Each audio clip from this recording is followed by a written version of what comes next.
All right, shalom, shalom, Yasharala. First off, I want to give all praise, honor, and glory to the Most High Yahweh, and to do so in the name of His only begotten Son, Yahweh Shai, in the world ignorant because Jesus Christ. So today, we're going to do a lesson called Courting 101. It's going to be a quick lesson, Most High willing, edifying to those of y'all who've been asking about courting. I got my rib that's going to help me do some reading since my brother's not here right now. Y'all let me know if y'all could hear me, and then I'll go ahead and get started in just a minute. All right. Huh?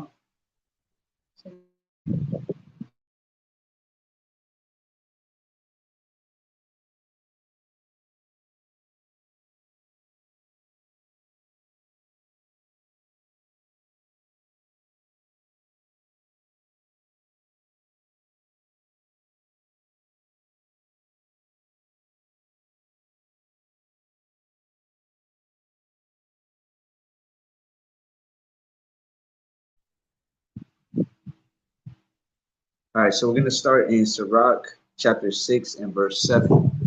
Go ahead. Sirach 6 and 7. If thou wouldest get a friend, prove him first, and be not hasty to credit him. So if you would get a friend, you have to prove him first and be not hasty or quick to credit him, right? So just like the Most High says, prove all things, just like the Most High proves us by putting us through trials, tribulations, through the furnace of adversity, the fires of adversity, we also have to prove friends.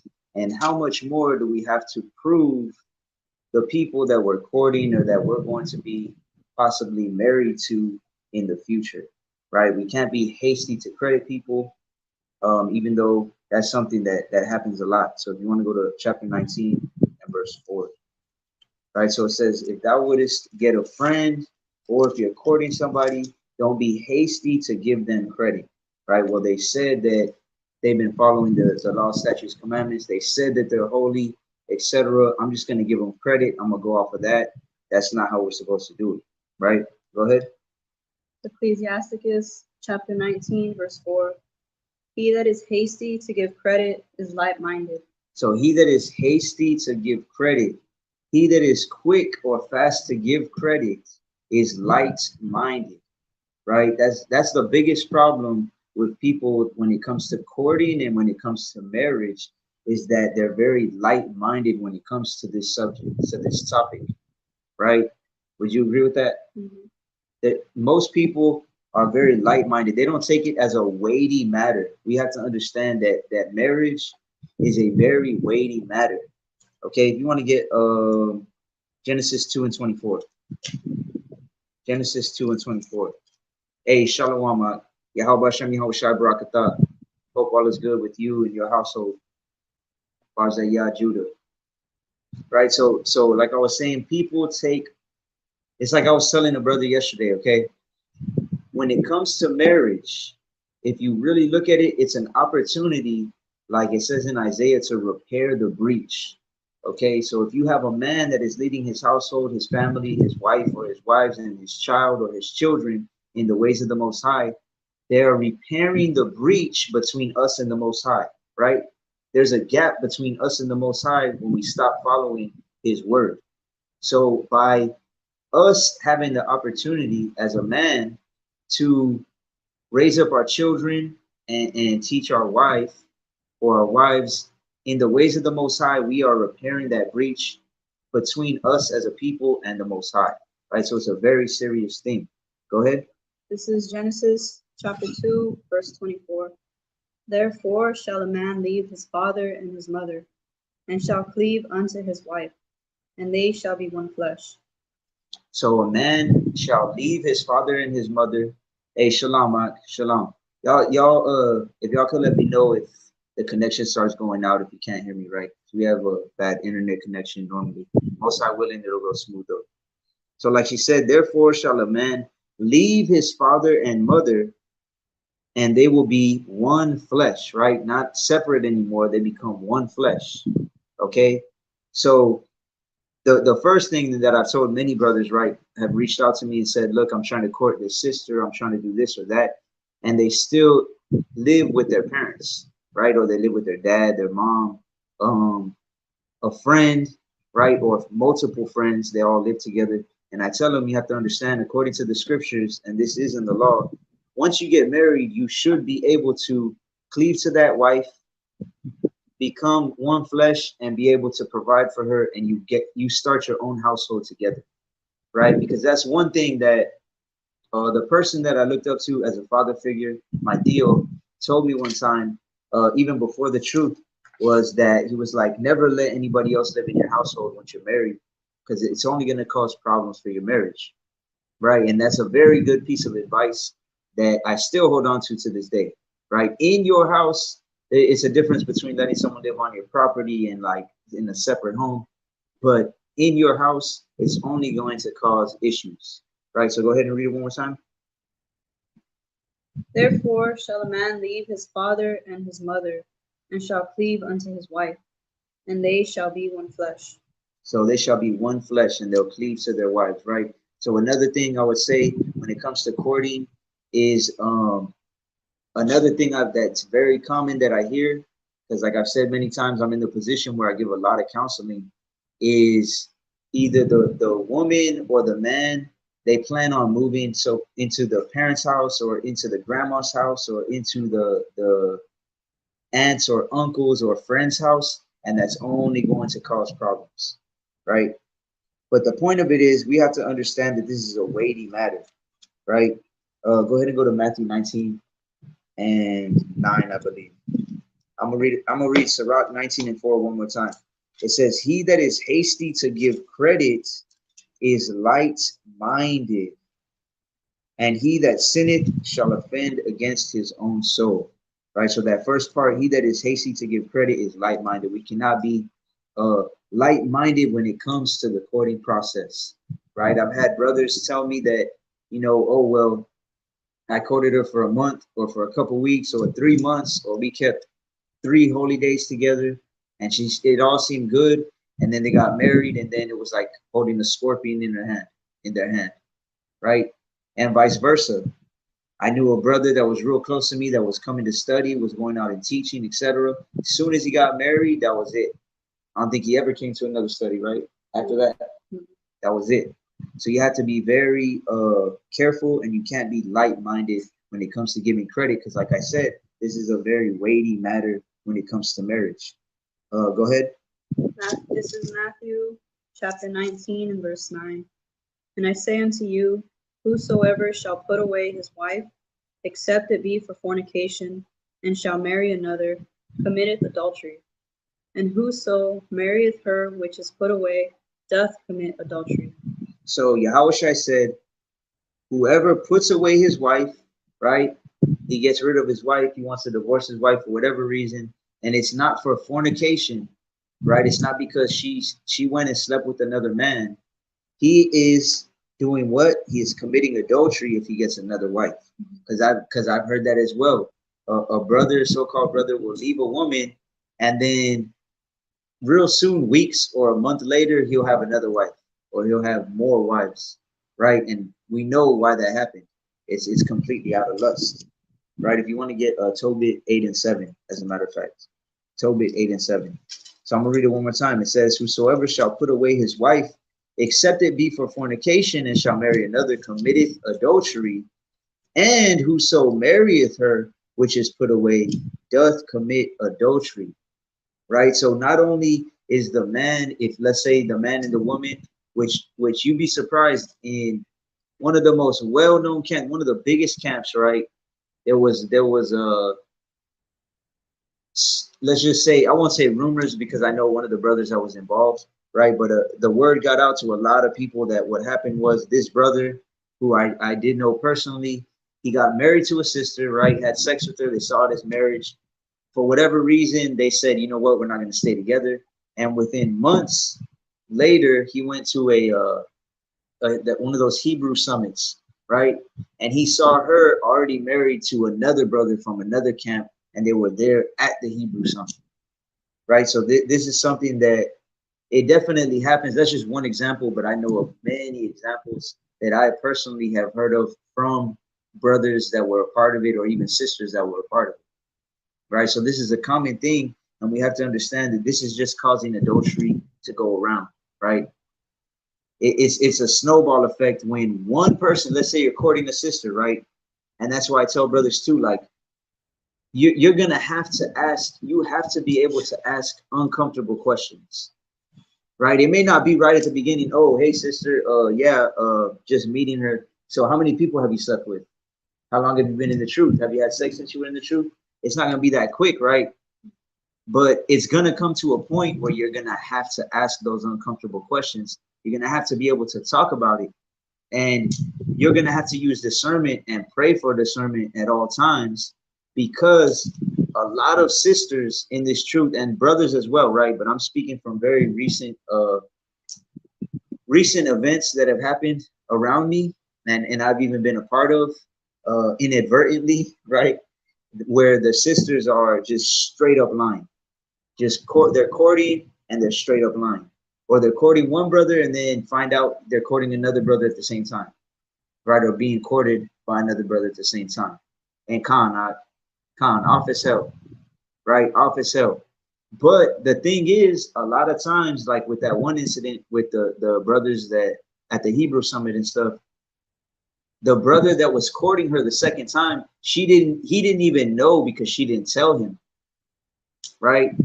She didn't tell him about the previous brother, how she had got married, she slept with him, and they were seen in his marriage, and then now she's with him, right? So I don't know what came afterwards, after that whole incident, but it just goes to show that, like Yahushua said, if a man puts away a woman, and whoso married her, who is put away, is committing adultery as well. So now you have adultery going all the way around. You got three people living in adultery, and then who's to say she doesn't just leave and go get with somebody else? Or that brother doesn't just, you know what, nah, I don't want to put up with you no more.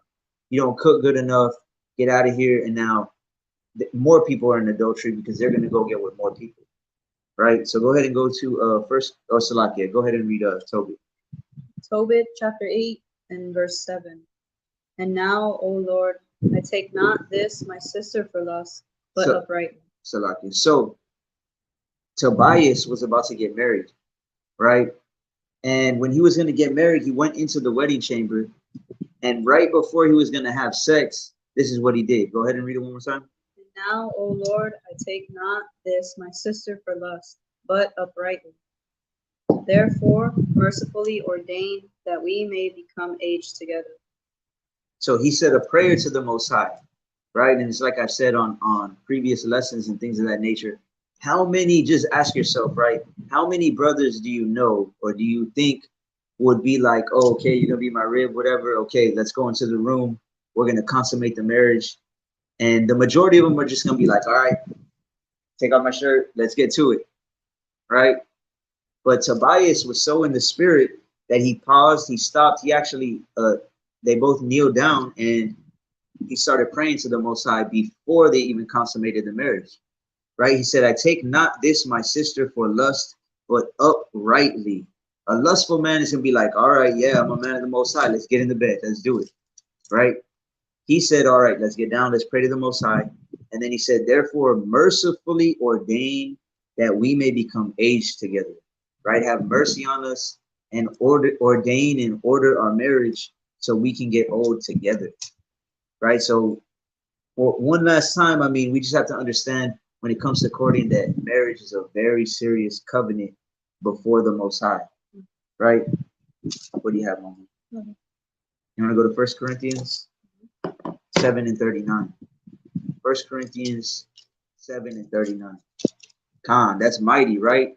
Because think about it, like even brothers in the truth, I mean, like it says in Luke 12 and 2, all things are going to come to the light. The Most High is revealing everything that's being done in the darkness is coming to the light, right? Whether it be in the world, whether it be in Christianity, whether it be so-called in the truth in the Israelite community. And without even having to go into detail or say anything, we're starting to see that a lot of so-called brothers are actually still in spirits of lust and spirits of fornication and all this other stuff, right? When in reality, we should be in that spirit that Tobias was in, right? Go ahead. This is 1 Corinthians chapter 7, verse 39. The wife is bound by the law as long as her husband liveth. So the wife is bound to the husband by the law, according to the law, for as long as her husband lives. Right? So for you sisters, you have to understand this is why it's so important not to be hasty to give credit to a man, to prove him first, right? To not be light-minded and just be hasty to give credit. Okay, he's in the camp. He has to be righteous. Oh, he has a beard and he has fringes and he says he's been in the truth for 2 years and he's been doing all the holy days and he goes out and he reads. That's not what it comes down to, right? That's a piece of it that could show you some fruits, but even more importantly than that is how are they conducting themselves when nobody's watching, right? And are they in the position to actually benefit you as a woman when, because remember, you'll become one flesh, right? You become one flesh when you marry somebody and you have sex and that man goes into you, you are now one flesh and you are bound for life. There's no going back on that, right? Go ahead and finish it. But if her husband be dead, she is at liberty to be married to whom she will, only in the Lord. So it says, but if the husband is dead, right? That's the only stipulation or circumstance when you're allowed to leave, or not even leave, but to remarry, and it's because your husband is dead, right? And then she is at liberty to be married to whom she will, but then look at what it says, only in Yahweh Bashem Yahweh Shai.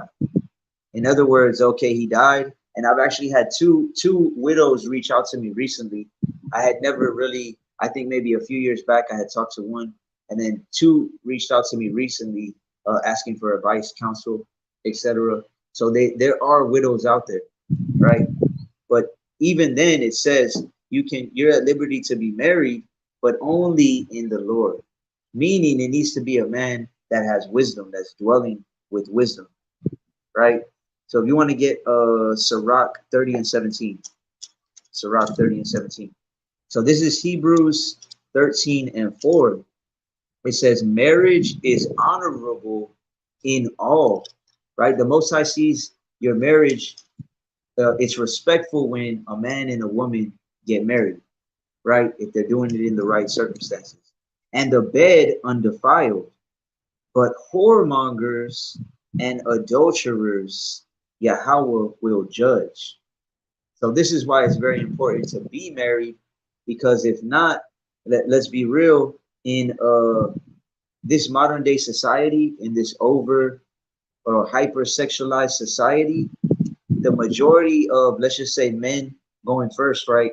Men cannot, they're incontinent, right? They're incontinent. They cannot control themselves enough to not fall off when it comes to falling off according to lust, the spirit of lust, unless they have a wife, right? Now, whether that be going out and just being a whoremonger, like it says whoremongers and adulterers, Yahweh will judge. Just being a whoremonger and making whores out of women, sleeping with them left and right, or whether it be them paying prostitutes, right? Which some camps, some so-called brothers say that's an okay thing to do. I completely think the scriptures are against that. I made videos, lessons against that as well.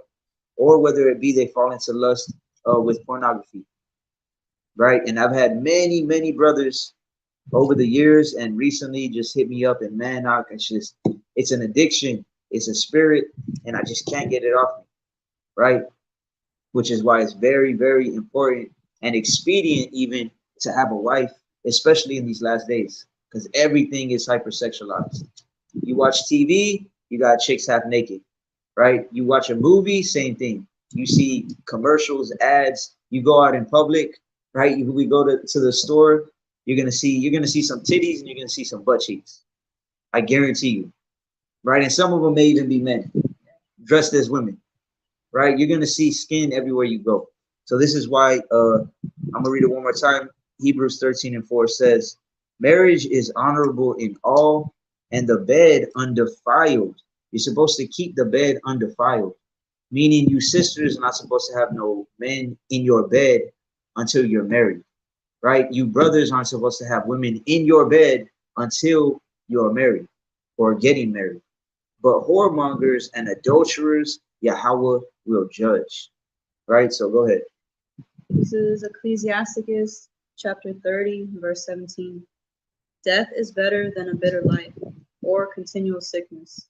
So death is better than a bitter life or continual sickness. Okay? If you want to get Deuteronomy 28 and 28. Death is better than a bitter life or continual sickness. You would not believe how many times, right, I've heard brothers just saying they have a bitter life because they don't have a rib. Sisters saying they have a bitter life because they don't have a head. Or brothers and sisters that are in marriages, right, and they have a bitter life because they're unequally yoked, right? They're unequally yoked with their rib or with their husband. One of them trying to follow the Most High sincerely. The other one's either just not trying at all, or they're halfway in, halfway out. They're lukewarm, right? So I'm gonna read it one more time. It says, this Sirach 30 and 17. Death is better than a bitter life. Death is better than a bitter life. You don't want to be going through this thing with a bitter life or a bitter wife or a bitter husband, which again is why you can't be hasty or light-minded when it comes to crediting somebody. And in the courting process, you have to go through certain steps in order to prove them, right? Prove all things. Go ahead, Mama. 28 and 28. Come. Deuteronomy chapter 28, verse 28. Yahweh shall smite thee with madness and blindness and astonishment of heart. So what is madness? It's like you're going crazy, right? This is one of the curses. This is one of the curses. This curse is upon a lot of people, and it comes upon them through the person that they get with, because they were too hasty to credit this person, or they were too light-minded. They thought it wasn't a real big deal, right? They thought that it was just going to work out because they said they were in the truth, or they believed in the Most High, etc. Right? Or the man, he spoke real smooth words, right? It's like this brother Chris would say, swag. He said swag stands for sweet words and games, right? He'll say, yeah, these brothers are real good at running swag on these females. Sweet words and games, right? If you want to get Sirach 26 and 23 real quick. So again, that curse falls upon people, falls upon especially sisters, but I've seen it with brothers as well. Brothers that marry a woman and they were too hasty to credit them. They even said, I know one of them in particular that just hit me up recently, and he said, man, look, I'll tell you straight up, I should have courted longer. It's my fault. But now she's basically driving me crazy. She's doing this, she's doing that. She's showing her body. She's on social media doing this. She's going out doing this. She won't listen to me, etc. Right? In the end, this is what it comes down to. Go ahead. Ecclesiasticus chapter 26 and verse 23. A wicked woman is given as a portion to a wicked man, but a godly woman is given to him that feareth Yahweh.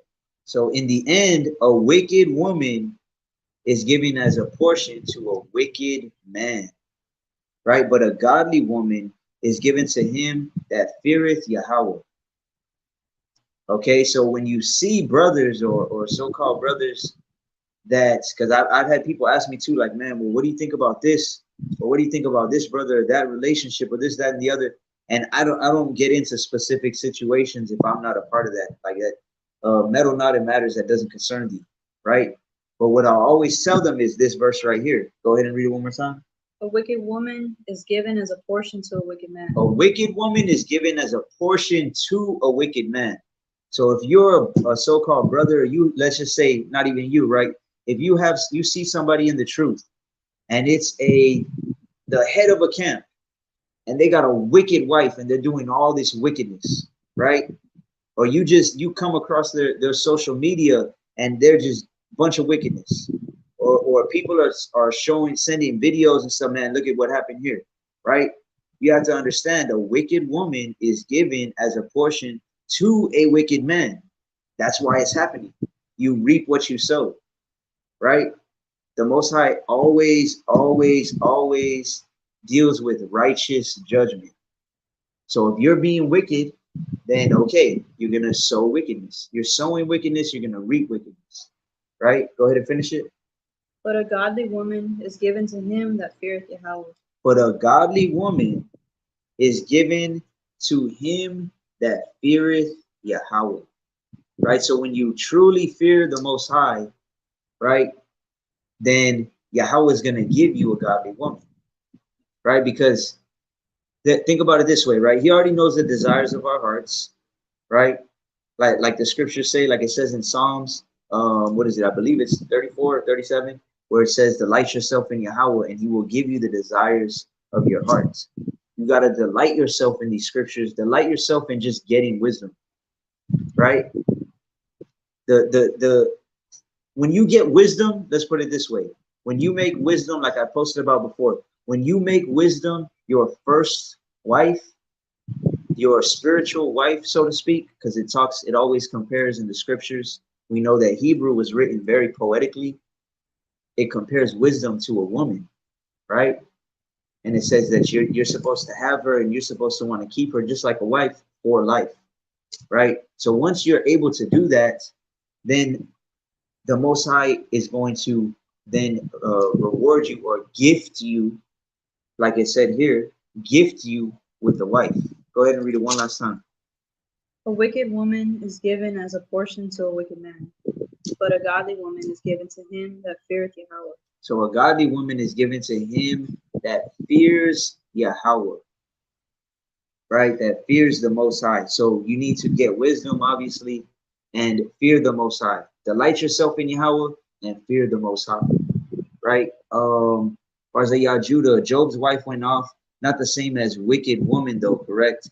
So actually, I was talking to a brother about a brother. I'm sure he won't mind if he sees it later. I love you, Ak. I know he's gonna see it later. He asked for the patience of Job. He prayed for the patience of Job. And I told him, man, you did not know what you were praying for at that time. And he even admitted, man, I didn't know what I was praying for. And but we were talking about Job, and there's certain things that happen in the scriptures, right? Because like it says, the scriptures were written, or all the scriptures aforetime are written for our learning, right? So some things the Most High just made happen because we're to learn from them, right? So Job is a good example of that, because it said Job was living perfectly in the eyes of the Most High, right? So that was just to show us that patience and faith in the Most High through any types of trials or tribulations. Like I tell a lot of brothers is, you think you're going through a lot. I could think I'm going through a lot, but in reality, if you read the book of Job, we're not going through nothing compared to him, right? And then another prime example of that is when was he blind, or was he I believe he was blind. He was blind from birth. And then the disciples asked Yahushua, they said, why was he born like this? Was it because of his sin, or was it because of his parents' sin? And what did Yahushua say? Do you remember what he said? It was so that he could manifest that miracle at that point in time, and people could see it and people could believe in it, right? So some things the Most High made happen because we know his ways are above our ways. His understanding is far above our understanding, right? And he's the master, like brothers say, he's the master director. So he made things happen just so that we could learn from it later on, right? And that's beautiful to see how all the little puzzle pieces come together in the perfect time, right? So let's go ahead and go to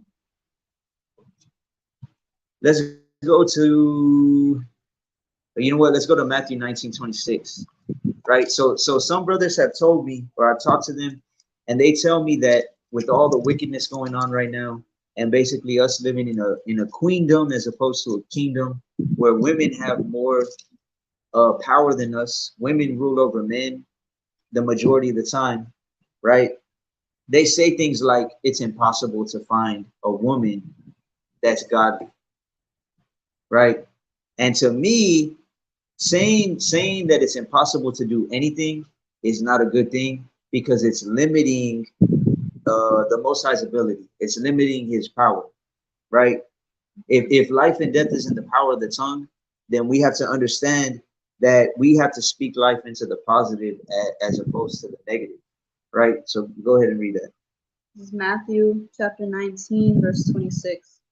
But Yahushua beheld them and said unto them, with men this is impossible, but with Yahweh all things are possible.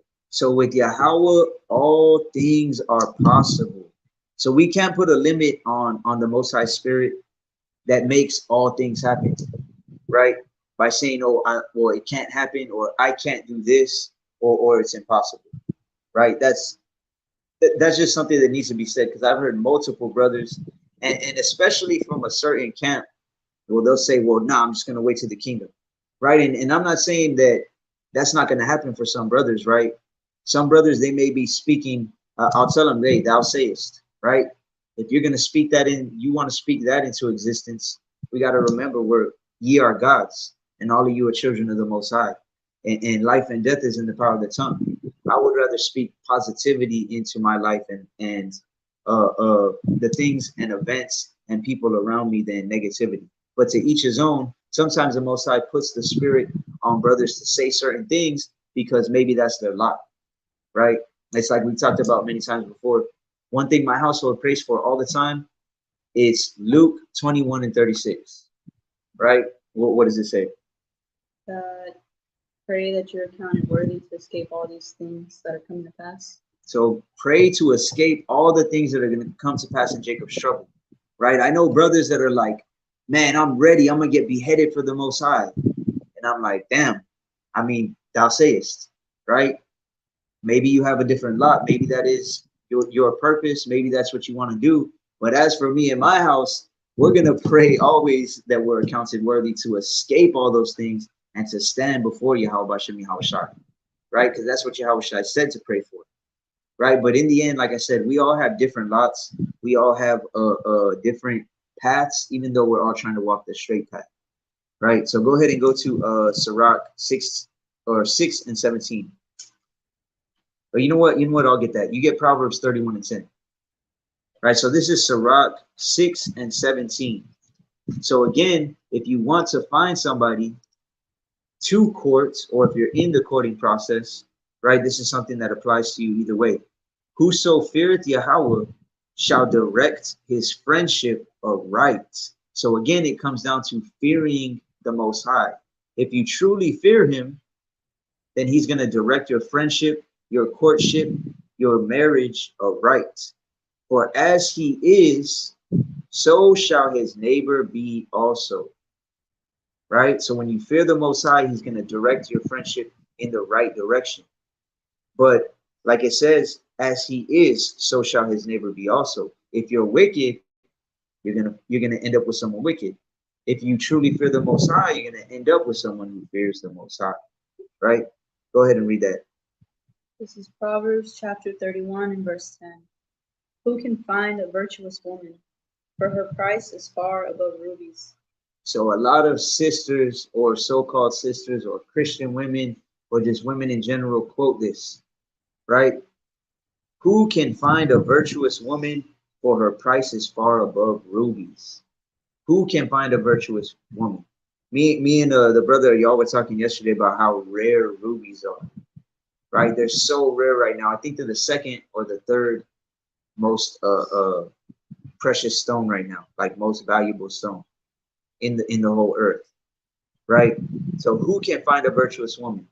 We have a bunch of women that claim to be virtuous women, but they don't even know what a virtuous woman or the traits of a virtuous woman are, right? A virtuous woman, or actually, let's get the opposite of it first, right? Go to Proverbs 14 and 1. Proverbs 14 and 1. Salakia. Go ahead. Proverbs 14 and 1. Every wise woman buildeth her house, but the foolish plucketh it down with her hands. So a wise woman is going to build up her house, but a foolish woman is going to what? Pluck it down. She'll pluck it down with her hands, right? So this is why it's very important going through a courting process. you have to be very careful with certain women that you're courting or even thinking about courting, right? Because one woman, you could let one woman into your house and she could just tear your whole house down, right? Just like that. Everything you took maybe years and years to build up and get in the spirit and get your wife or your children or your household in order. And all it could take is that one woman to come in and just tear it all down with their hands because you were too hasty or because you were in a lustful spirit when it comes to just, all right, let me get her in. I haven't laid with a woman in this long. I really need somebody. I can't contain myself anymore. Go ahead and read it one more time. Every wise woman buildeth her house, but the foolish plucketh it down with her hands. So I could tell you in the most humble way, my rib here has helped to build up our house by teaching our daughters, by teaching my son, who's in the process of reading right now, right? Building them up by teaching them how you're supposed to love your husband, how you're supposed to love your children, how you're supposed to cook, how you're supposed to keep the house clean, how you're supposed to be respectable, right? When you read Titus 2 and it tells you all the things that a woman is supposed to teach, right? But you have a lot of women that claim to be Proverbs 31 women, and they would rather be on social media trying to teach people the scriptures instead of doing what they were created to do, which is to teach the household or teach younger women, right? You have women that want to be teachers to men and to all these other people because in reality, they just want the attention. Instead of teaching the younger women and the children how to live according to the Most High, right? Read it one last time, Mama. Every wise woman buildeth her house, but the foolish plucketh it down with her hands. The foolish plucketh it down with her hands, right? Let me get one more scripture real quick. So we personally know over the years since we've been in the truth, I mean, going on 6 years now, that we've seen personally women tear down their house with their hands, right? We have seen, sadly, but truly we have seen this happen, right? Go ahead and go to Sirach 26 and 22. 26 and 22. And you have to understand, like it says in Sirach, the 2nd chapter, my son, when you come to serve Yahweh, prepare your soul for temptation, right? There's going to be women out here, especially that claim to be in the truth, that are going to try to tempt you.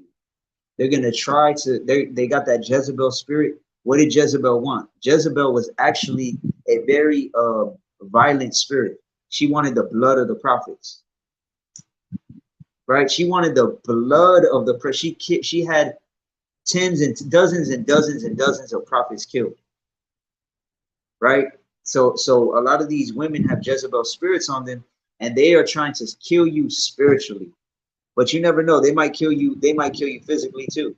They might kill you mentally, right? Go ahead and read that, Mama. It's Ecclesiasticus chapter 26 and verse 22. A harlot shall be accounted as spittle, but a married woman is a tower against death to her husband. So a harlot, a whore, a wicked woman, a woman who's out here just sleeping with random men, she's going to be accounted as spittle. That's what the Most High sees her as, right?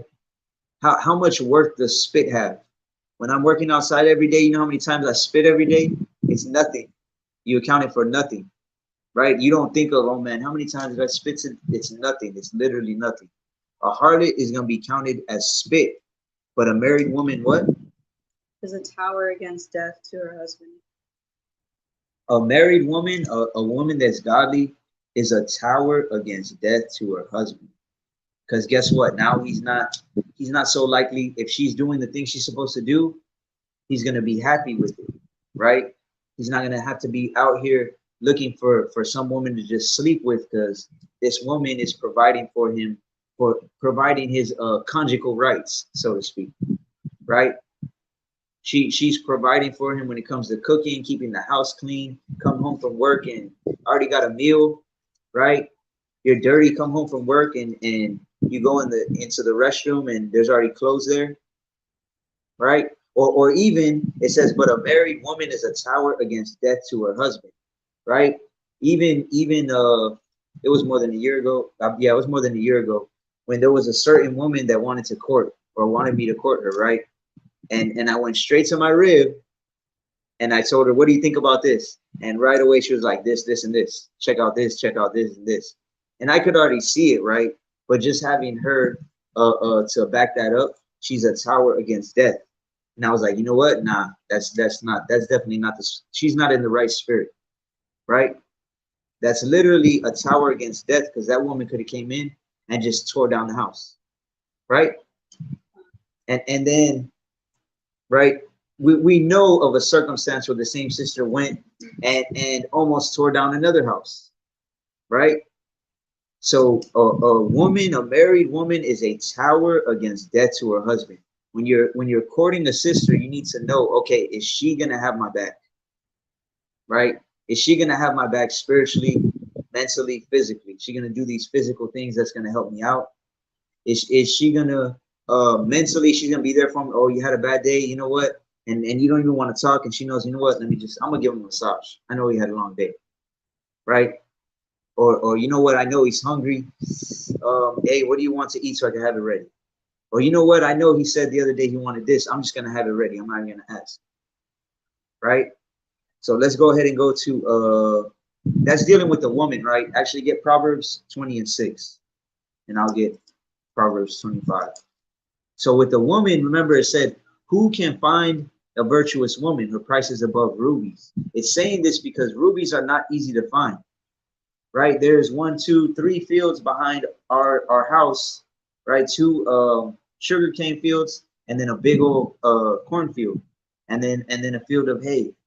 How many rubies you think we're gonna find if I go out there and dig up all the fields? I'm probably not gonna find any. That's how hard it is to find, right?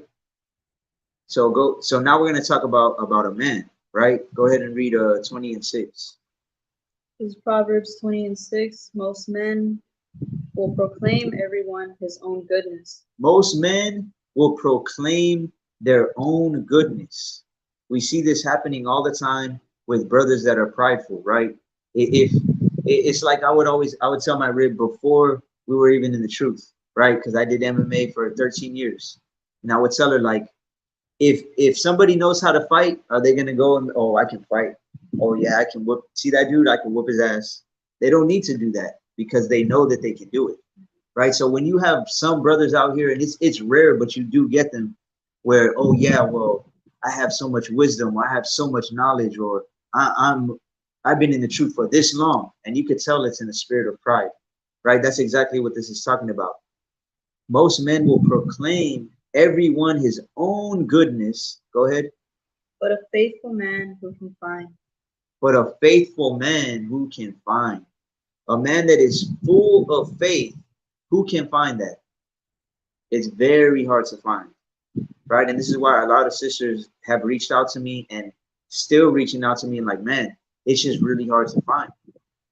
But it's like my first, well, he wasn't my first MMA coach, but my first real MMA coach would say, he would always say, when the student is ready, Salaki, when the student is ready, the teacher will appear, right?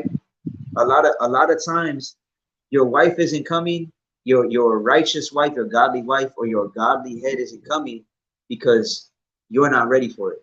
You're gonna ruin it, right? The Most High's timing is perfect. There's still some things you gotta learn before you can get into that and it even be successful, right? So a lot of times that's what it is, and it goes back to, I always compare things to martial arts, right? There was this one dude who he had probably been training. You remember Pablo, the blue belt? Okay, there was this one dude. He had been training probably about 4, 5 years, going on 5 years in Brazilian Jiu-Jitsu, right? And they asked me, the head coaches, right? Because I was just a purple belt at that time. One of the coaches was a brown belt and then a black belt, and they had asked me, look, what do you think about him? You think we should move him up to purple belt? He's been in it this long. You know, normally if we're basing it off of purely time, like he should be bumped up, right? And I remember all I said was like, well, I mean, if you're basing it off of time, well, then yeah, you can do it. But the thing I was saying we have to take into consideration is if we bump him up, he was doing tournaments, right? He was competing at a blue belt level, which that's still a decent level, right?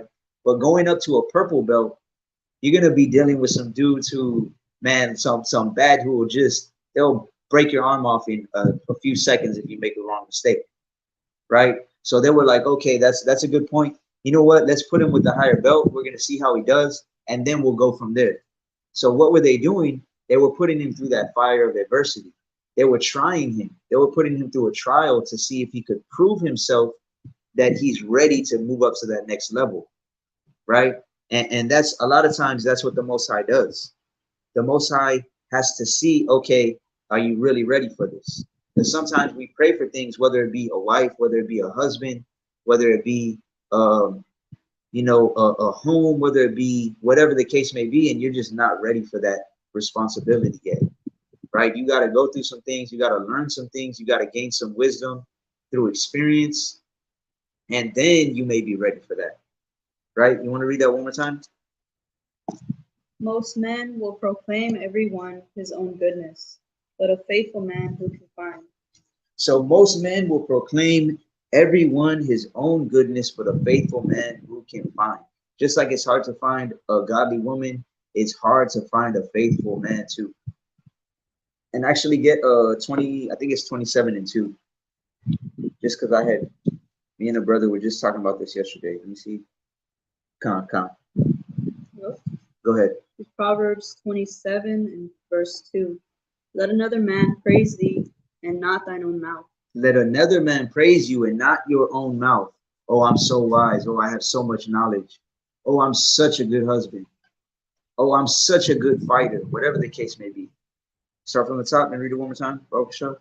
Let another man praise thee, and not thine own mouth. A stranger, and not thine own lips. Let somebody else praise you, but not your own mouth. A stranger and not your own lips. Because that's already falling into a spirit of pride, right? If I'm saying, oh, I'm the best this, or I've been in, or I've had brothers tell me, right? Oh, well, I've been in the truth for this long, right? Or I've taught this many people. That's all pride when you really think about it, right? Because Proverbs 2:6 says that all wisdom comes from the Most High. Therefore, you were just used as a vessel. You could end up being used if you continue in the spirit of pride.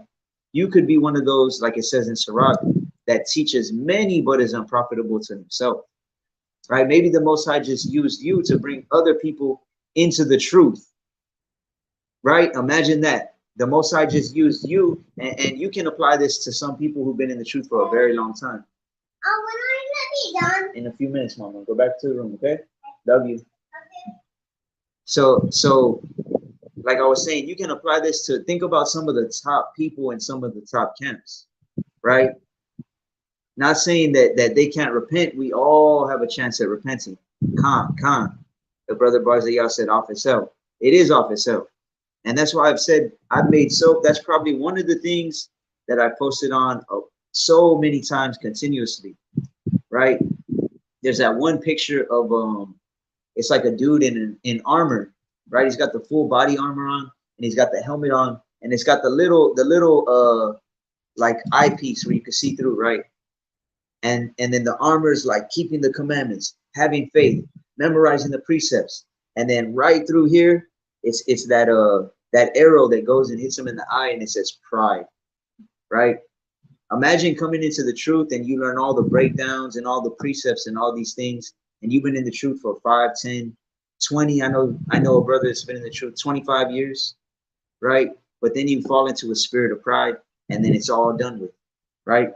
Because pride is the beginning of all sin. Pride is hateful before man and the Most High, right? So we have to be very careful with that. And that's another thing to look out for. Any form of pride has to be checked in according process, right? Any type of pride, whether it's the brother's moving real prideful, then you got to be that tower against death as a woman and check him on it. Very, very, what's the word you would use? Not politely, but in the correct spirit, right? And the same thing with the woman. Same thing with the woman. You have to check that spirit of pride. If she's like, oh, well, I'm doing so good and I'm this, that, and the other, or look at how good I look, right? I know sisters that, man, super prideful with their looks, but a looks is not going to keep a husband, right? And the majority of women that are prideful with their looks, guess what? They're not married, because looks are not going to keep a brother. Looks are not going to make a brother want to marry you, right? It's gonna make a brother want to sleep with you, but not marry you. So go ahead and get Proverbs 25 and 19. Proverbs 25 and 19. So we just read Proverbs 20 and 6. It said, a faithful man who can find. Men will proclaim their own godliness. They're going to say, yeah, well, I've been in the truth this long, sister, right? Oh, you've only been in it for a year. I've been in 3 years. Oh, I'm with this camp, right? Or I've been keeping the commandments and holy days for this long, right? That doesn't mean they have the fruits of the spirit, or that doesn't even mean that they're telling the truth, right? Which is why you can't be hasty to credit. You can't be light-minded. All of these other precepts we've gone over. Go ahead. This is Proverbs chapter 25, verse 19. Confidence in an unfaithful man in time of trouble is like a broken tooth and a foot out of joint. Confidence in an unfaithful man in time of trouble, in the times of Jacob's trouble, right? And remember in Proverbs 20 and 6, which we just read, it said, a faithful man who can find. It's hard to find a faithful man, right? It says confidence in an unfaithful man. You're too hasty to credit a man, or you're too hasty to credit a woman, right? But sticking with the man right now, you have confidence in them. Oh yeah, look at that. Look at those fringes. He's had pictures on his Instagram and Facebook and Snapchat for 3 years, 5 years now with fringes on. He's got the big old beard, right? Look, did you see his garment? He looks so good in his garment. He even has a staff, right?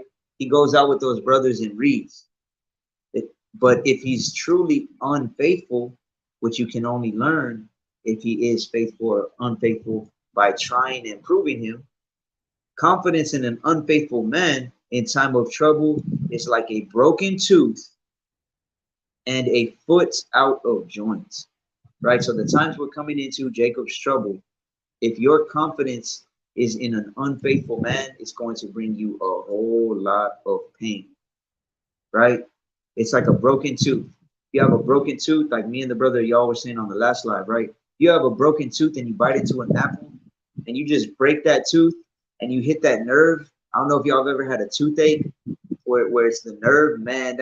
I can't think of anything more painful than that. Can you? Besides maybe giving birth, right?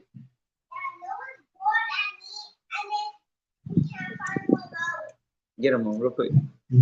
Right? So a broken tooth, or I remember I had a cousin, right? Down here in South Texas, one of the things that they sell, like at the flea market, at the pulga, or at other places, right? Like say outside of Walmart, outside of HEB, a lot of people sell candy apples, right? I remember one of my cousins when I was little, he bit into that candy apple and he just started screaming, right? He started screaming because that broken tooth and it just hit that nerve. So it's saying confidence in an unfaithful man in time of trouble is like a broken tooth or a foot out of joint, right? I remember a few years back, when my rib's little sister shattered her ankle, right? You know how painful that's got to be to step on your ankle and it's already broken, right? That's how it is, or that's how it's going to be. But spiritually and physically as well, when you put confidence in an unfaithful man in times of trouble, which is the times we're coming into. So excruciating, right? Excruciating pain. A perforated appendix. Man, I hope you're healing well, Lot. Hope you're healing well, but I can imagine that. I remember what was it that I was supposed to get surgery on, but I didn't. Polyp or something? Yeah, but what was it on? I don't even remember what it's called. Right. I had a polyp on not my appendix. What's the little? Oh yeah, gallbladder, right? it was called a polyp, which is just like a buildup of cholesterol or fat on my gallbladder years ago, when I started working for this dude, for this white dude in a real rich part of rich area around here, right? And before that, I was training. Before leading up to working there, I was training to fight MMA, right? So I was eating super healthy, nothing but organic, a lot of fruits, vegetables, chicken, rice, like healthy stuff. So when I started working for him, every morning we go get tacos, right? And I'm talking about greasy tacos. Every uh every day for lunch, we either eat at Whataburger or we go to a Mexican restaurant, right? And I wasn't taking care of my temple, let's put it that way. And at that point in time, man, I had some those pains where it just hunches you over, right? It just puts you in the fetal position. That's the type of pain that it says people are going to be in by putting confidence in unfaithful men in time of trouble, right? But let's go ahead and get Matthew 10, and then we'll just go over a few like the good traits that you should be looking for, right? So remember we read Salaki, we read who can find a virtuous woman, right? A virtuous woman is going to build up her house, whereas a foolish one is going to pluck it down, right? Then it says who can find a faithful man, right?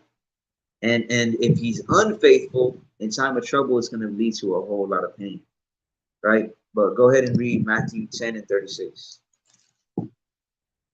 This is Matthew chapter 10 and verse 36. And a man's foes shall be they of his own household.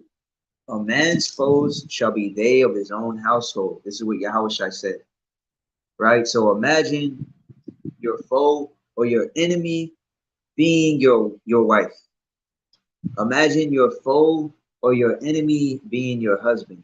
That's the last thing that you want in these last days. The last thing you want is to have to be, because remember, a house divided will fall, right? A house divided is going to fall. So you don't want your wife or your husband or anybody in your home to be your enemy. And as hard or as painful as it could be, right? This is why Psalm 4 and 3, that's one of the most quoted verses probably that I bring up in all the studies. It says Yahweh sets apart the ungodly to himself, right? And that's what's happening more and more in these last days. So this is Sirach 33 and 14. Good is set against evil and life against death. So is the godly against the sinner and the sinner against the godly. So if you're striving to live godly and the person you're thinking of courting is just living evil, they're not sincerely putting in the works, you're not seeing the fruits that they're supposed to be bearing, then you got to just cut it off. You got to just end it like this. You can't even you can't linger, or you got to make haste. Let's put it that way. You got to make haste to where if the Most High is showing somebody to be something, to be your enemy, like it says here, right? The good is set against evil, life against death, the godly against the sinner, and the sinner against the godly. If you're seeing that somebody is against you when it comes to the scriptures, then it needs to be a no-brainer. It's got to be almost second nature to where you're like, you know what? This isn't going to work out. They're not in the right spirit. So what are the things that you need to look for specifically? I know I kind of mentioned it in the short video. Let's deal with the woman first. Go to Sirach 26 and 15, but you can start on 13, 26 and 13, right? So I touched on it a little bit in the video that I posted earlier, being as far as a woman needs to be moldable, right? She needs to be teachable. She needs to be instructable. And the man needs to have wisdom, right? But we'll expound on it a little bit. Go ahead. This is Ecclesiasticus chapter 26, verse 13. The grace of a wife delighteth her husband, and her discretion will fat his bones. The grace of a wife is going to delight her husband, right? A lot of times I'm just like, man, I'll see, like today I was working in the barn and I look over here and I saw her just with my two youngest, Noah and Keziah, and I forgot what y'all were even doing. And I just looked over there and I was just like, damn, thank you, Yahweh. Right? The grace of a wife delights her husband, and her discretion will fatten his bones. In other words, it's going to give him health. It's going to give him life. Right? And notice discretion. This is one of the traits that Titus 2 says a woman is supposed to have. Right? Being discreet. So what's one example of being discreet, like for you personally? I know it could mean a lot of different things, but you personally. Personally, I mean, showing anything that shouldn't be shown, like cleavage or Okay, so physically, skirts, right? physically.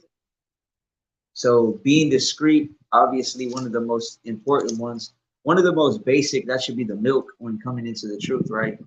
A real man of the Most High, when courting or looking for someone to court, is going to look for discretion physically. Okay, she's not half naked, check. Or oh damn, she's showing her breasts in every other picture. Going down the timeline, damn, every other pic. Okay, that's 3 in a row. All right, X that one out. Right? Or oh man, she's taking all these pictures from the back, or she's bending over taking these pictures. Right?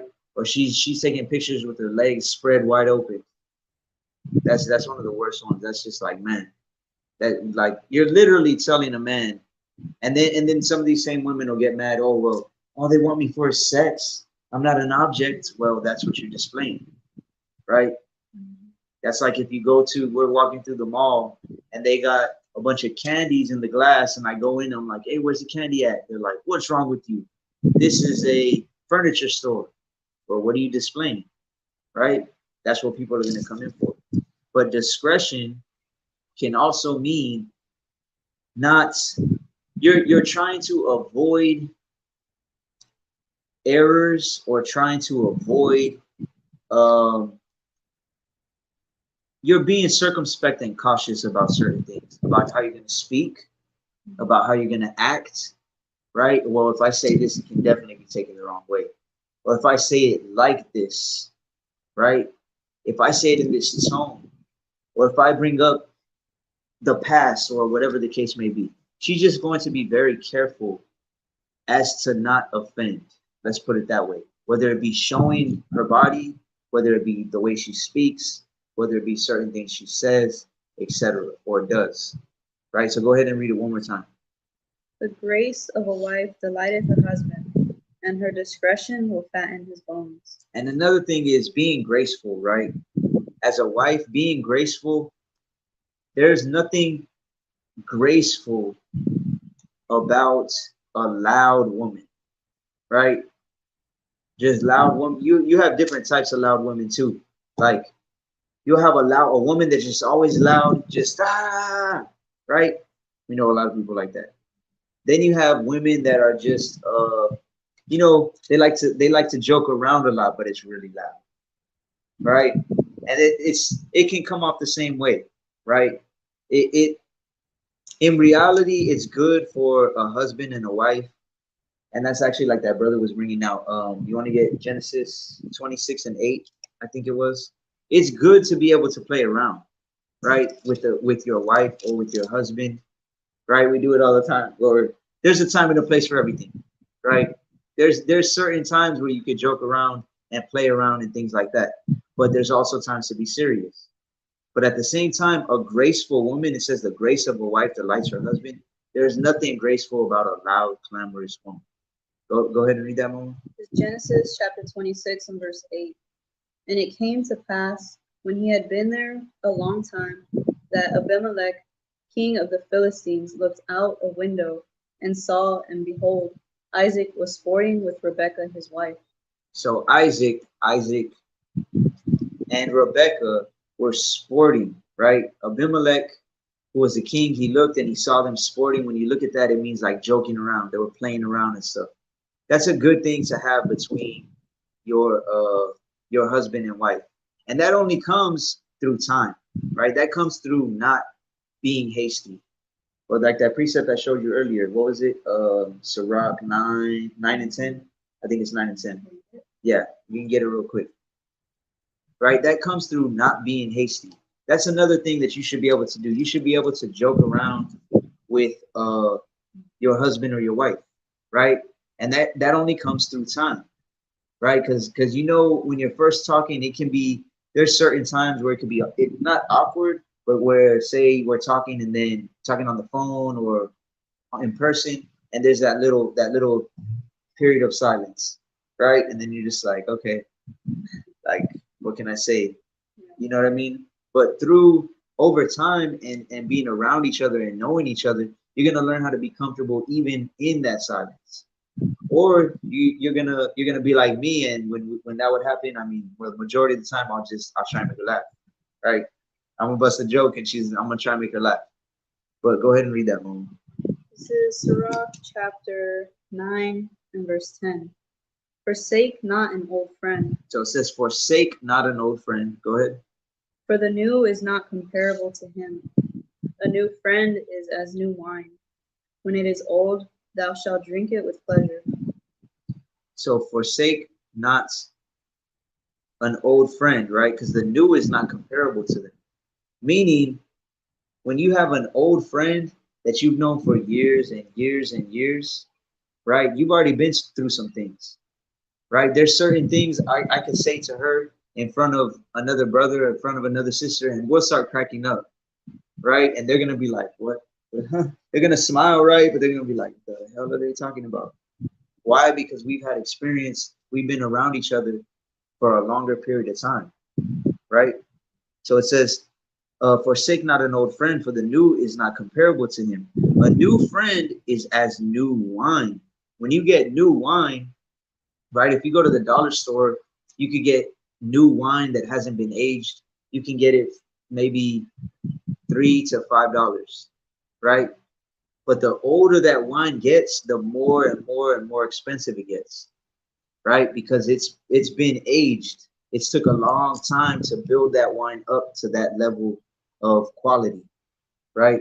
So it's comparing wine to a friend or even to a marriage, right?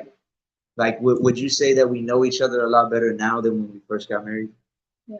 Of course, right? So it's the same thing with the friendship, with the courtship, with the marriage. You got to understand that if you, let's say you've known somebody for 5 years in the truth, 10 years in the truth, and you've been real good friends with them, right? You already have this relationship built with them.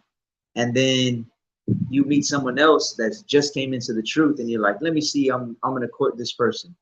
You got to understand that it's like new wine, right? A new friend is as new wine. When it is old, thou shalt drink it with pleasure. It's going to take a very long time to build up that same type of relationship with somebody that you've already known or that you haven't known for as many years as you've known somebody else, right? So that could be with a friendship, that could be with courting, that could be with marriage, that could be with wine, right? So let's go ahead and go back to Sirach 26. 26, if you want to read 13, and then keep going. Okay. The grace of a wife delighteth her husband, and her discretion will fatten his bones. A silent and loving woman is a gift of Yahweh, and there is nothing so much worth as a mind well instructed. So this is the precept that I brought out earlier when I believe it was a brother that had asked what was the most important quality for a woman and for a man, right? A potential husband or a potential wife. A silent and loving woman is a gift of Yahweh. A silent and loving woman is a gift of Yahweh. Now this doesn't mean it's like, why are you talking? Don't talk. A silent and loving woman is a gift of Yahweh. That's not what it means, right? It just means having a silent spirit. Now, of course, there's times for women to be silent, right? As you see my rib here, she's reading and then she's listening, right? She's not trying to, oh yeah, like when, right? Or remember when, right? There's a lot of females that are like that, that they will not, they're gonna chew your ear off. This is what they're gonna do. You never get a break in the conversation, right? A silent and loving woman is a gift of Yahweh. but that can also mean just having a silent spirit, right? Having a discreet spirit, which I can tell you, I was talking to a brother yesterday, right?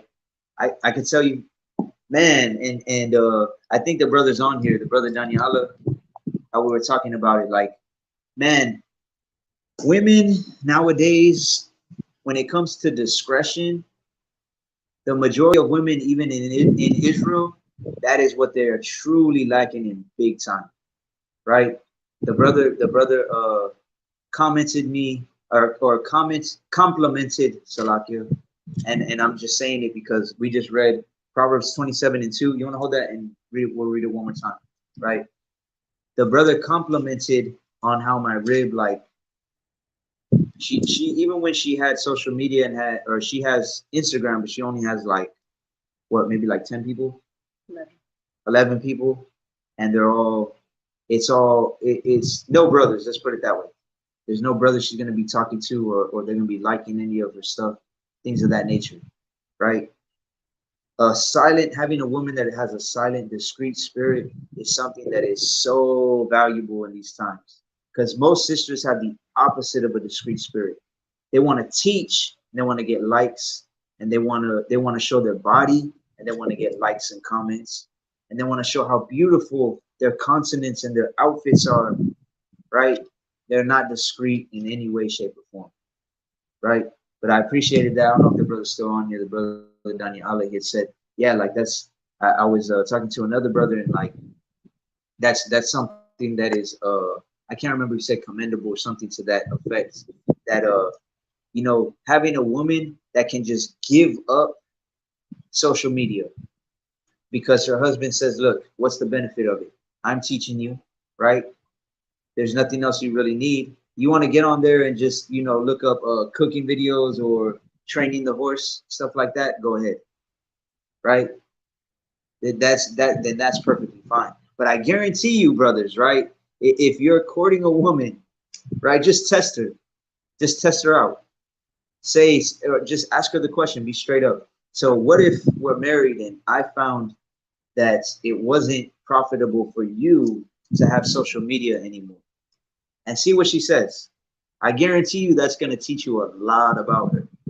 Whatever she says, either way, right? Let me go back up real quick. Shalom, got a question when this is over. Khan. Loud women are vexation of spirit for real. I agree 100%. Is that not Noah's favorite verse? Yeah. A foolish woman is clamorous. She's simple and knoweth nothing. He said it earlier today. My youngest daughter was yelling at him, Noah, get out of the way. They were riding the scooters in the barn. He was like, Keziah, stop being clamorous. Like, you know what I'm saying? That's definitely a vexation of spirit, right? My patience. And that Salakia. It zoomed out real quick. That's a real test of your patience, right? Attention seeking. Attention seeking. That's what most women are. Most women are. Kanak, one of the only sisters on social media living by Proverbs 31. All praise to the Most High. All praise to the Most High. A brother actually asked me yesterday when I put that whole question thing on my story. He said, how long did it take you to bring your ribbon to the truth? And I was like, man, I was thinking of doing a video on it, but I'm just going to message the brother back. She's the one that the Most High used to bring me into the truth, right? So all praise to the Most High for that. And the water, that's like it says. You have a 27. Go ahead and read that real quick. 7:2. As a nail sticketh fast between the joinings of the stones. Like Proverbs 27:2. Just because we read it earlier, right? Chaste or chaste is a virtue, right? And that's something that most sisters don't have. Let's be real.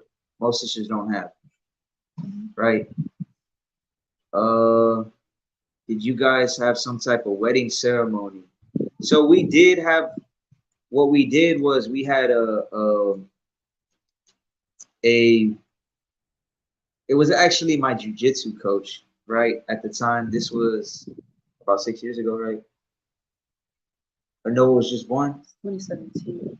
Okay, so 5 years ago, right? When we got married, by obviously we were married already through sex and seeing, like, knowing, well, sex is marriage, but we did it through a little ceremony at a gym that I used to go, an MMA gym I used to go to.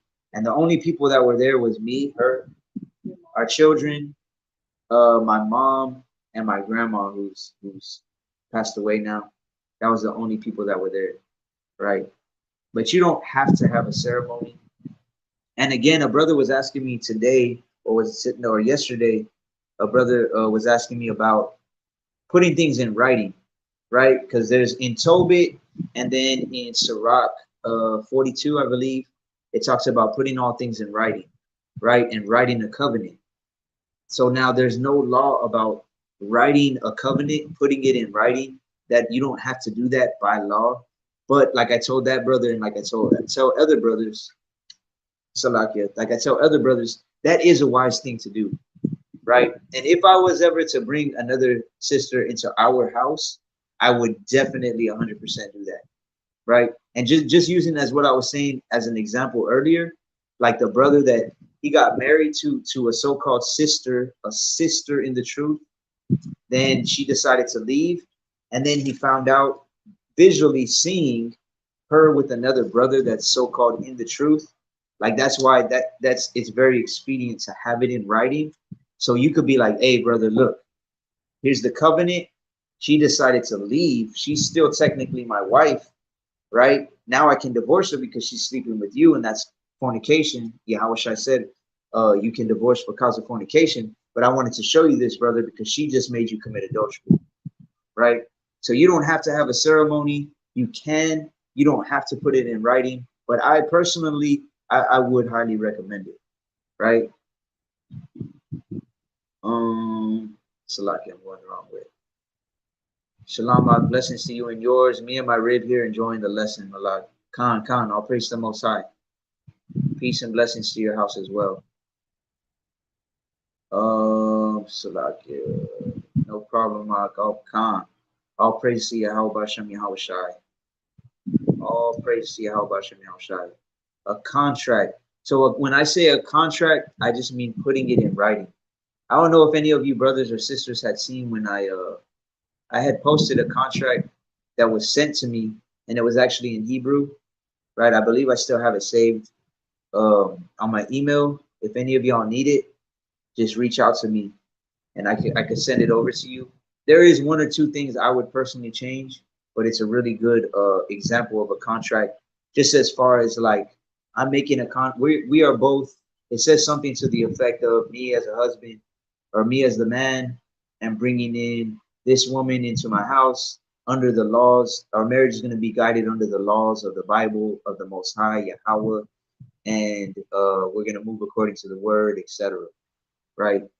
I even know a brother that was saying he put in his contract, he brought in a second wife, and he put in the contract that what if she ever decides to leave, right, for whatever reason, the children that is bared from her are stay with him, right? So it just depends on how far you want to go with the contract. And Khan, definitely wise. Me and mine got married in prison 5 years ago, but would like to do it out here. What would you suggest, Doc? Go ahead and message me on Instagram, Doc, and I can talk to you about that. Right? What were you holding on? Proverbs 27 and 2. Okay, yeah, you can read that real quick. Okay. It's Proverbs chapter 27, verse 2. Let another man praise thee, and not thine own mouth, a stranger, and not thine own lips. So let another man praise you. Just going back to what we were saying earlier, right? Because the brother Danya Allah, love you, Ak. Hope you're doing good. He was saying, yeah, that he hasn't really seen any other sisters moving in the spirit of Proverbs 31. And it is a very rare thing. Off the top of my head, I could think of one other brother, or two other brothers, Salaki. Off the top of my head, I could think of two other brothers that, they're blessed with the rib like that as well. But so you want to go back to, Sirach 26. Go ahead and read 14 one more time. A silent and loving woman is a gift of Yahweh, And there is nothing so much worth as a mind well instructed. So a silent and loving woman is a gift of Yahweh. And like I've said many times before, if my son Noah disobeys me, or if one of my daughters disobeys me, am I going to be giving her gifts? Of course not, right? So if a silent and loving woman is a gift of the Most High, and you're not sincerely striving to move according to the Most High and obey his laws, statutes, commandments, precepts, he's not going to gift you with a woman like that, right? He's not going to gift you with a woman like that. And there is nothing so much worth as a mind well instructed. So this is very, very, very important. Like I already said before, right? This is the most important thing for a brother to look for in a woman. If you're courting her, or thinking of courting her, or thinking of allowing her to come into your house and be your wife, right? This is the most important thing you need to look for. Like I said already on the other video, but I'm going to say it again because I tell brothers all the time, a woman is never going to be perfect when you're courting her. Never, right? There's going to be certain things guaranteed you're going to have to correct. Now, when you do this, there's scriptures that say not to be a lion in your house, right? Obviously, you're not going to be like, man, you're going off. Why are you going to be blah, blah, blah, right? You have to do it. You have to use knowledge, knowing she is the weaker vessel. Okay? And we'll get that in 1 Peter 3 and 7 in just a minute. You have to know how to talk to her. You have to know how to speak to every man, is what the scriptures say. You have to know how to give an answer to every man, right? And there's certain ways that you need to be able to talk to a woman, depending on her spirit that she has. Some women can take rebuke a little better, some can't take it as well. But either way, it comes down to, are they moldable? Are they able to be instructed? And are they going to apply what you're instructing and what you're correcting them with? And what it comes down to is, this is the word. Okay, look, this is what you did. You know, this is what happened. This is how you reacted, or this is what you did. So let's go over a few scriptures pertaining to that and how you're supposed to handle it when that situation arises again. Then you go over the scriptures. Then right there, right when you correct or you rebuke in any situation, right, you're already going to see what type of spirit they're in. Because some people are just, right, they don't even want to hear it. Maybe they'll hear it, but they got an attitude, right? It's grievous to them, right? Like first John 5 and 3, what does it say, Mama? For this is the love of Yahweh, keep his commandments, and his commandments are not grievous. And his commandments are not grievous, right? So when you're explaining something to a sister, right, it shouldn't, in reality, it shouldn't be grievous to her if she believes in the word of the Most High, right? So you're going to learn something right off the bat when you're doing this correction. Now, of course, you have to be correcting in the spirit of love, right? And this is also where a sister is going to see a man's spirit. Well, is he correcting you? He's just angry, right? Well, anger resteth in the bosom of a fool. So that's another sign of things. But in the end, it's going to come down to, okay, did she apply it? Now the situation arises again. Did she apply that biblical correction? Man, she didn't. All right, I'm gonna have to tell her one more time. Maybe I won't even tell her one more time. Or maybe I will, and let me give her one more chance. I'm gonna tell her and I'm gonna say, look, this is really becoming a problem. We already went over this. Let's go over it one more time. And then if it doesn't work out, I mean, it doesn't work out, right? That's another thing I tell brothers and sisters. A courting process doesn't mean you're already married. You can walk away from a courting process if the Most High is showing you need to walk away from it, right? So go ahead and read 15, Sirach 26:15. A shamefaced and faithful woman is a double grace, and her continent mind cannot be valued. A shamefaced and faithful woman is a double grace. Two are better than one, for they have a good reward for their labor, right?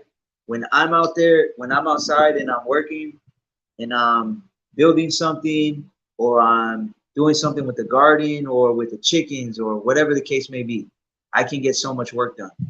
When she's out there with me, I can get twice as much work done, right?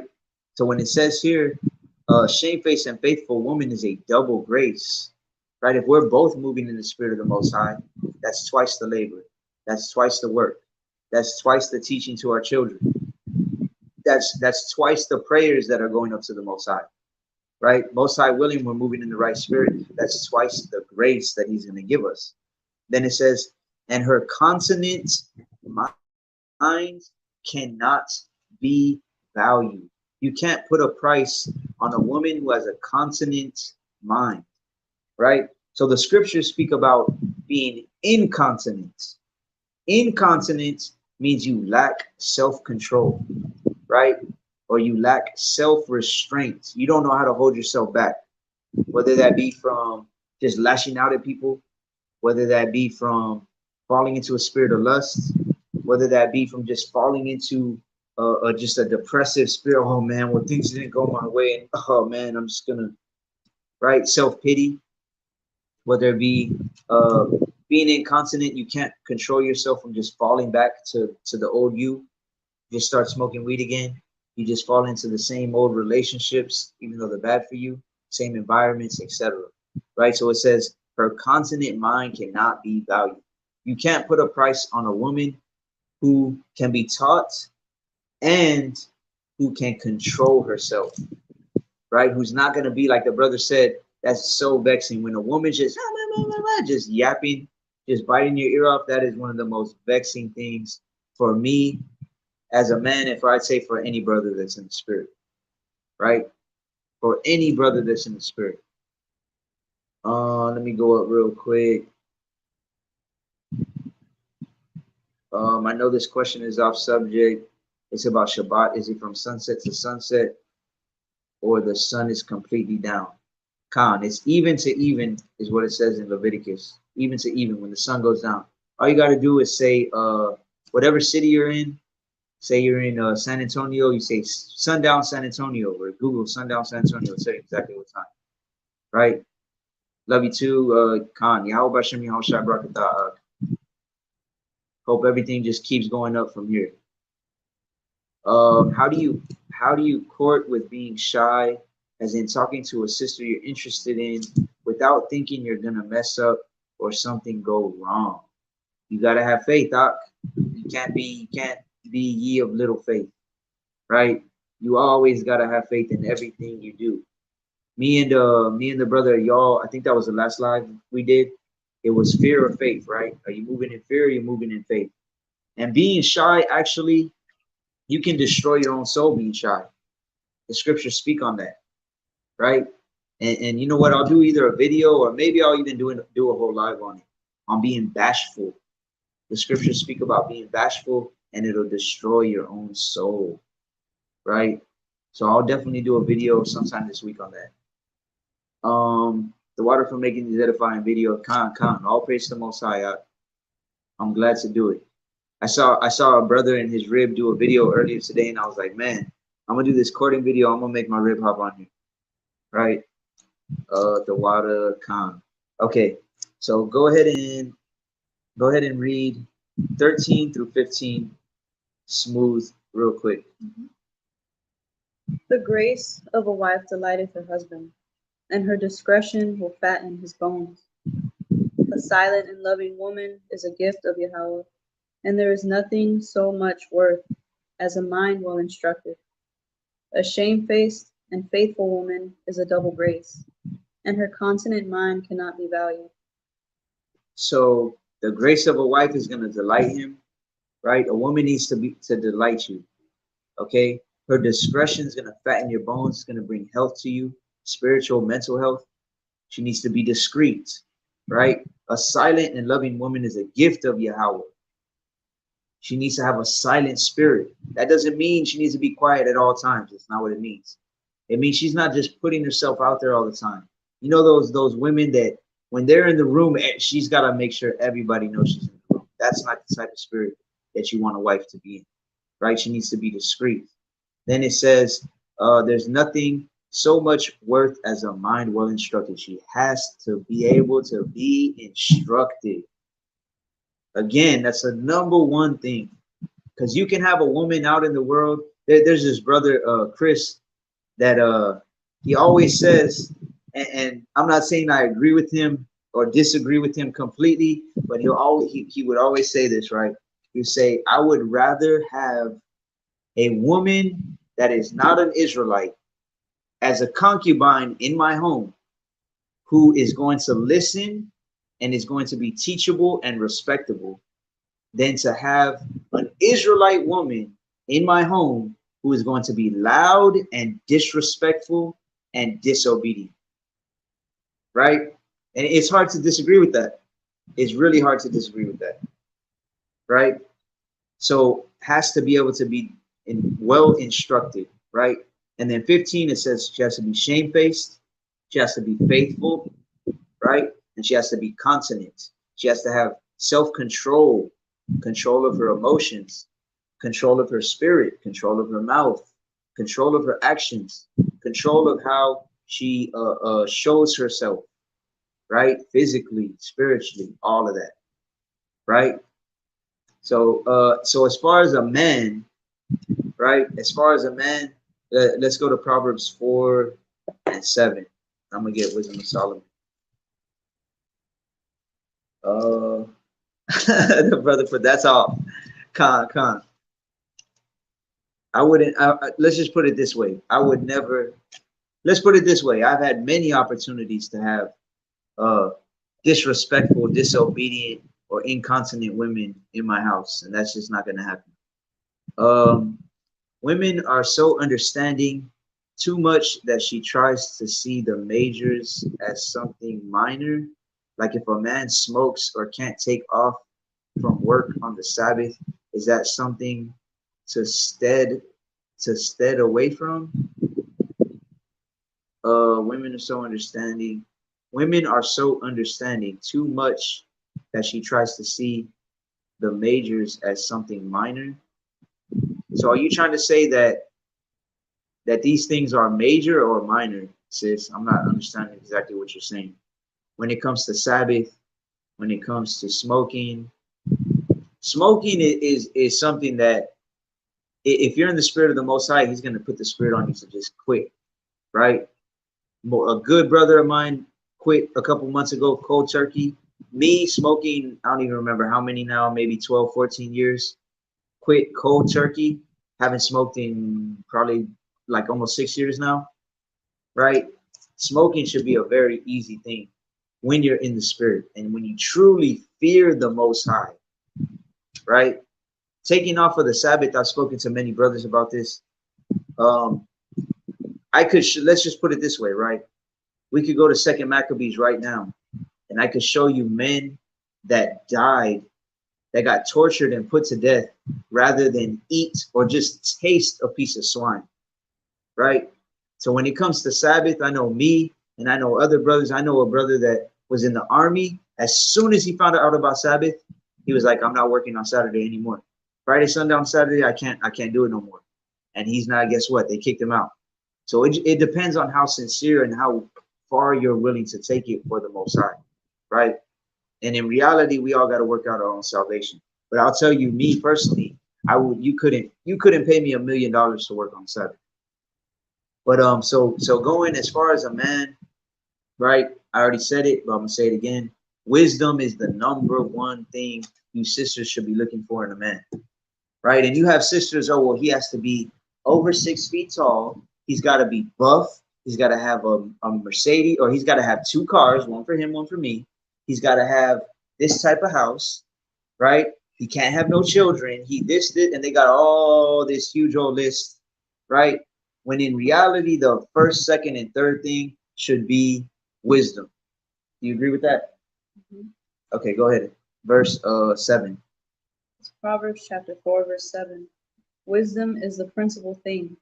Therefore get wisdom, and with all thy getting, get understanding. Wisdom is the principal thing. It's the main thing, right? And it's also the base thing. It's the first thing. It's like you can't learn how to spell or to write a sentence unless you learn the ABCs, right? That's like courting 101. What does 101 mean? It's the basics, right? We used to have a class that was called Jiu-Jitsu 101. After like 3, depending on how good you are, after 3 months or 6 months, you can't be in Jiu-Jitsu 101 no more. You're already up here. You're past, you got the basics. You move on from that, right? Wisdom is, you need to know that that is the basic thing, the foundational thing that a man should have when you're thinking of courting him. If he does not have wisdom, 144% of the time, your marriage is not going to go correctly according to the scriptures, because he's the head. And if he don't have wisdom, you're not going to have wisdom, or you're going to have more wisdom than he does, right? And I've heard so many times, I've heard sisters say, oh, well, it's because I'm teaching him, right? I'm showing him the scriptures. Is that how it's supposed to be? That's a role reversal, right? So you can't, I was telling, me and a brother were talking about this yesterday. You can't build, if you build a foundation of a home, right? My rib's dad's a contractor. I worked with him years back. If you build the foundation of a home, right, what you're going to put the home on, if you build the foundation incorrect, is there any point in building the house on top of it? No, there's no point in building the house, because that foundation is bad. That house is going to fall. It's going to crumble. It's only a matter of time, right? You can't even build. You can't even build on that foundation. So a man, the foundational thing he needs is wisdom. Go ahead and read it again, and then go to verse 8. Wisdom is the principal thing. Therefore get wisdom, and with all thy getting, get understanding. Exalt her, and she shall promote thee. She shall bring thee to honor when thou dost embrace her. You have to embrace her. A man has to exalt wisdom. That means you put wisdom up here, right? A lot of brothers come into this truth, and again, the brother Daniel Allah was talking about this. Yeah, me and him were talking about this. I was talking about this to another brother a few days ago. A lot of brothers come into this truth, and what's the first thing they want to do? Get wives. They want to get a wife, right? They don't even want to get a wife. They want to get wives, right? And another brother was saying today, he was saying, you don't even have one wife yet, and you want 2 or 3 wives. That's lust. How do you know you want 2 or 3 when you don't even know if you can handle one? Right? You don't even know if you can deal with one according to knowledge, but you want 2 or you want 3. That's completely lust, and that's out of order, and that's out of the spirit. Right? So right here it says wisdom is a principal thing. Then it says exalt her. You got to put wisdom above getting a wife. Wisdom above getting wives, right? You have to put that above. Exalt her, and she shall promote thee. This is what's going to bring you up to a higher level, brothers, right?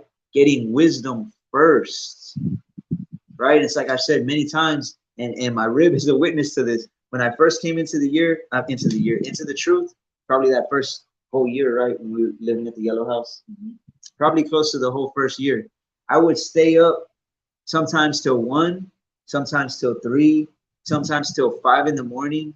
I was just going through my Bible. I was trying to highlight things. I was trying to precept my Bible as much as possible. I was writing categories. I would watch certain videos, and then I'll be like, okay, these precepts. Okay, well, let me read them. No, well, this one doesn't really go here. Okay, this one with this.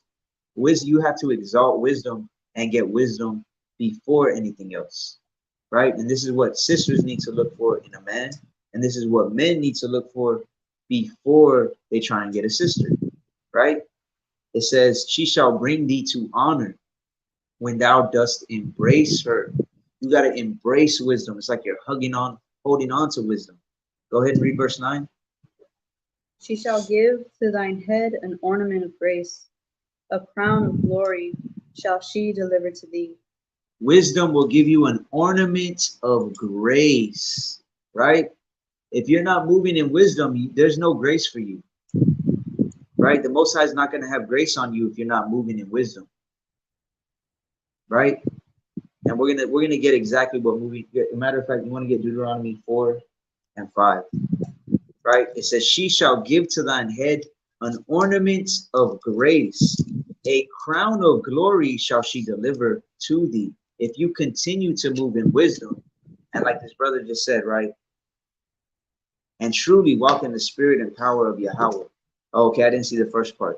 But look, when you're truly walking in the spirit and power of Yahweh, you're moving in wisdom. We're going to read what wisdom is in just a second, right? And it says, she shall give to thine head an ornament of grace. A crown of glory shall she deliver to thee. If you continue to walk in wisdom, most high willing, you continue down that path, he's going to end up giving you that crown of glory, right? Like how it says in Second Ezra's, where Yahushua is putting the crowns on all the men that made it to the kingdom. That's what we're all striving for, right? But go ahead and yeah, start on verse 5, Mama. I'll answer your question right now, and I'll go back up on the comments to the sister Jay. This is Deuteronomy chapter 4 and verse 5. Behold, I have taught you statutes and judgments, even as Yahweh my power commanded me, that ye should do so in the land whither ye go to possess it. So it says, right? So this is Moses, obviously, right? In Deuteronomy, it says, behold, I have taught you statutes and judgments, right? Even as Yahweh commanded me. He taught the law, statutes, and commandments, right? That ye should do so in the land whither ye go to possess it. Wherever you go, right? You need to keep the law, statutes, and commandments to the best of your ability. Why? Go ahead. Keep therefore and do them, for this is your wisdom and your understanding in the sight of the nations. So this is your wisdom and understanding in the sight of the nations. What is our wisdom? What is our understanding? Keep therefore and do them. Keep what? The laws, statutes, and commandments. Right? So wisdom, and I say this all the time, wisdom is not, oh yeah, this precept says this, this precept says that. Give me this precept, give me that precept. Right? There's a lot of brothers that can quote more precepts than most people, but wisdom is actually living it out. Right? Knowledge is you have the knowledge of the precepts, right? And like I've said many times as well, in jiu-jitsu, there's people that have the knowledge. They'll be like, oh yeah, you do an armbar, bro. You need to get lower on, you need more leverage, get under their elbow and do it. But then you put them in to do it and they're not gonna be able to do it, right? They don't have the wisdom, they just have the knowledge of it. And that's how a lot of brothers and even sisters are in this truth, right? Go ahead and read 6 one more time. Keep therefore and do them, for this is your wisdom and your understanding in the sight of the nations, which shall hear all these statutes and say, surely this great nation is a wise and understanding people. So why don't all these people see us, all these other nations see us as a wise and understanding people? Why? Because our people do not keep the law, statutes, and commandments of the Bible, right? That's why it says that people reproach us and we are a shaking of the head. They're just, look at these people. Look at them acting like spicks and niggers. That's what they say. Right? Why? Because we're not moving in wisdom. They don't see us as an understanding people in general as a whole, right? So-called blacks, Hispanics, Native Americans, everybody else scattered to the four corners of the earth that are Israelites who are under these curses. Right? They don't see us as a wise people because we're not keeping the commandments. We're acting like a bunch of wild beasts. Right? And the Most High calls us beasts, right? The beasts of the field. When you're not following the law, statutes, and commandments. It even says in Revelation that those that are not keeping the commandments are dogs and sorcerers. Right? They're beasts. Go ahead and get Sirach 37 and 12. Right? So I'm going to read this one more time. It says, behold, I have taught you statutes and judgments, even as Yahweh my God commanded me, that ye should do so in the land whither ye go to possess it. Keep therefore and do them, for this is your wisdom and your understanding in the sight of the nations. Our wisdom and understanding is to keep the commandments to the best of our ability. Right? And now when Yahushua came, obviously there's a lot of other precepts. He, like I like to say, he kind of simplified some of the laws, but also expounded on them at the same time, which is why I always say I don't just say laws, statutes, commandments. I try to always say laws, statutes, commandments, and precepts, right? Some brothers would be like, where does it say to get baptized in the, it's not a law, Ak, but Yahushua did it. But we're supposed to walk in his example. Those are precepts. But Second Ezra 74 through 76 says that the Most High is going to be the guide of those who keep his commandments and precepts, right? So this is how we be wise. It's by living out the scriptures to the best of our ability, right? And this is why, or actually go ahead and read that and then I'll get to the comments. It says Sirach chapter 37 and verse 12. But be continually with a godly man, whom thou knowest to keep the commandments of Yahweh. Pause for 1 second. Be continually with a godly man. How do you know someone's godly? Remember it said everyone will proclaim his goodness and his godliness and his faithfulness, but a faithful man who can find? Be continually with a godly man, whom thou knowest to keep the commandments of Yahweh, who you know is living out the word. Not who says he's living out the word, not who you think is living out the word, not who posts he's living out the word. You have to know without a reasonable doubt, right? And how do you learn that? By not being hasty, by proving them. And it goes both ways, for the brother and for the sister, right? Whom thou knowest to keep the commandments of Yahweh. Go ahead. Whose mind is according to thy mind, and will sorrow with thee if thou shalt miscarry. Whose mind is according to your mind. So you have to know the person you're courting is following the word. Not saying they're following the word. You know that they're following the word, right? And whose mind is according to thy mind. Meaning y'all are of one mind. Y'all are of one accord, right? Because a brother asked me not too long ago, what do you think is the biggest problem? The biggest problem with marriages, like why they don't work out. And he's talking about in the truth, right? So I'll ask that as a question, actually, before I give y'all the answer. What do y'all think is the biggest problem?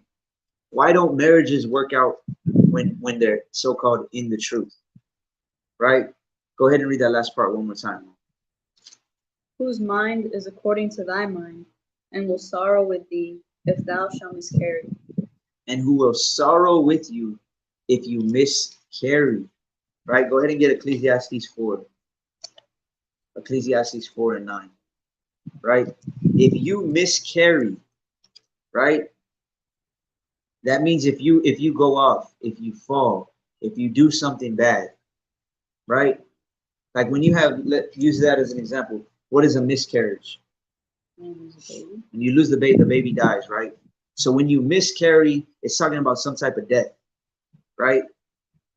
What does it say in Romans about sin? The wages of sin is death. So you need to be with somebody who you know to keep the commandments, whose mind is according to yours. In case if you go off and you fall into sin or you're starting to go off, right? He is going to sorrow with you. Man, you felt like that. It's all right. Look, that's happened to me too. You got angry with this person, whatever. You cursed out your mom. I can understand why you were vexed and this, that, and the other. And they're going to help you. They're going to help pick you back up, right? Go ahead and start on verse 9. Ecclesiastes chapter 4 and verse 9. Two are better than one, because they have a good reward for their labor. Like I said earlier, two are better than one. If I go work outside, I have another person to help me. We're going to get twice as much work done. Sometimes even more than twice as much work done, right? Because she just, oh, look, here's the screws. Here's this, here's that. And I'm just doing what I got to do. And she's just helping me, right? Because they have a good reward for their labor. But also spiritually, like I said, you got more prayers, you got more grace, you got more teaching ability to your children, etc. Go ahead. For if they fall, the one will lift up his fellow. But woe to him that is alone when he falleth, for he hath not another to help him up. For if they fall, the one will lift up his fellow, right? when you fall and you're on your own, let's pretend you're walking back, like, okay, behind my house there's a resaca, and then there's a little there's a couple of resakas, and it's all like monte is what we call it. It's all how do you say it? Brush. Yeah, like brush and trees and all that type of stuff, right? If you fall back there and you break your ankle and you don't have nobody with you, you know how long it's going to take you to get back? If you get back, because there's coyotes back there, right? We found that out the hard way. They killed some of our chickens a while, what was it, last week? Mm-hmm. For those of y'all who asked, right, when I said, man, my spirit hasn't been tested, like that's what I was talking about. I had a coyote. I woke up to a bunch of dead chickens because of a coyote, right? But anyways, the point being, it says if you fall, you'll have someone to lift you up if you have somebody else. But that's only if they're according to your mind, right? They're going to sorrow with you if you miscarry, if you go off. There's a lot of sisters specifically that have reached out to me in the past, and they said, look, I felt like this, and I fell into lust, or I fell into almost into fornication with this person. And that's the perfect example of that person is not going to sorrow with you if they're not in the truth and be like, oh, damn, I got this from her, right? Because their mind is not according to your mind, right? So it says, woe to him that is alone when he falls, for he has no one else to help him up. Go ahead. Again, if two lie together, then they have heat. But how can one be warm alone? If you're in the cold, right, and there's no electricity and you don't got no wood to make a fire, what you're supposed to do, if you know any type of survival skills, you're actually supposed to get naked and lay, or in your underwear, and lay body to body. And if you got a blanket or something, you wrap it around both of you, because the human body's almost 100 degrees. You got 100 degrees, 100, that's 200 degrees up against each other. We're going to stay warm on, right? But if you're alone, how do you have heat? And that goes back to like how the scriptures say, keep your light burning, right? When you're alone, it's harder to keep that light burning. It starts dimming out. And guess what? If you have somebody else, let's say I'm over here, I'm on fire, and my light's burning, and she's over here and her light's going out, and I'm like, no, you know what? I'm gonna put my light right here. Our lights are gonna I'm gonna light you back up. I'm gonna give you scriptures. We're gonna pray together. I'm gonna pray for you. She's sleeping, I'm gonna pray over her, whatever the case may be. Right? Go ahead. And if one prevail against him, two shall withstand him. And a threefold cord is not quickly broken. And if one prevails against him, right? Let's say Yahweh forbid, let's say a woman is out in the middle of nowhere, or she's out, even someone sent me a video of this sister that was in I think she was in a Walmart. She was in some store, and the dude started following her. She went back to her car, right? And I'll probably post that maybe in the next couple of days. She went back to her car, and the dude followed her to the car. So she started recording him. And while she hit unlock, and he walked around and tried to get in the passenger door, right? So most high forbid, let's say that dude attacks her. You think she's gonna, 99 times out of 100, the woman's not gonna be able to defend herself against a man, right? Being the weaker vessel. But if she has a man with her, I guarantee you that they're gonna prevail against that man 99 times out of 100, right? Especially if that man cares for that woman, he's gonna fight tooth and nail to the death to protect her, right? So it says, if one prevail against him, two shall withstand him, and a threefold cord is not quickly broken. So you can look at that spiritually, me and my rib, and we got the Most High. Me and my rib, and we got the Holy Spirit, right? Or you could look at it more physically, and me and my rib, and oh, we're bringing another rib into my house, and she's in the spirit. A threefold cord is actually stronger. If you have a rope and it has two cords intertwined, right? That's a strong rope. But if you got three, it's even stronger. So if you want to go to Ephesians 5, Mom, we'll probably finish there. But I'm going to go back up on the comments. Let me see. Steer the major red flags. So just the fact that you're saying they're major red flags, sister, if it's a major red flag, I mean, that's a red flag. It's something you can't ignore, right? It's like if you're on the highway and someone's flagging, you can't go this way. The road is broken down. You keep going down that road and you pass that flag, you're going to get into an accident. You might die, right? If you get what I'm saying. Hey, Ak, how do you increase your fear of the Most High and truly walk in the spirits and power of Yahweh? That is something that's a really good question. And to be perfectly honest with you, all we can do as mortal beings is strive to stay in the scriptures and pray, fast, and try to apply to the best of our ability. But in the end, right, me and a brother might do this lesson soon if the Most High wants it to happen. In the end, it comes down to the Most High putting that spirit on you, right? But ask and ye shall receive, right? Knock and it shall be opened up to you. So I would say pray about it definitely, and just to the best of your ability, just be applying and applying and applying and applying everything that you're reading, right? Just having an adamant spirit, and that's showing that you fear the Most High. But reading certain scriptures pertaining to fear, reading certain scriptures pertaining to fruits of the spirit, things of that nature would definitely help as well. But that's a whole another lesson. That could be a 5-hour lesson, right?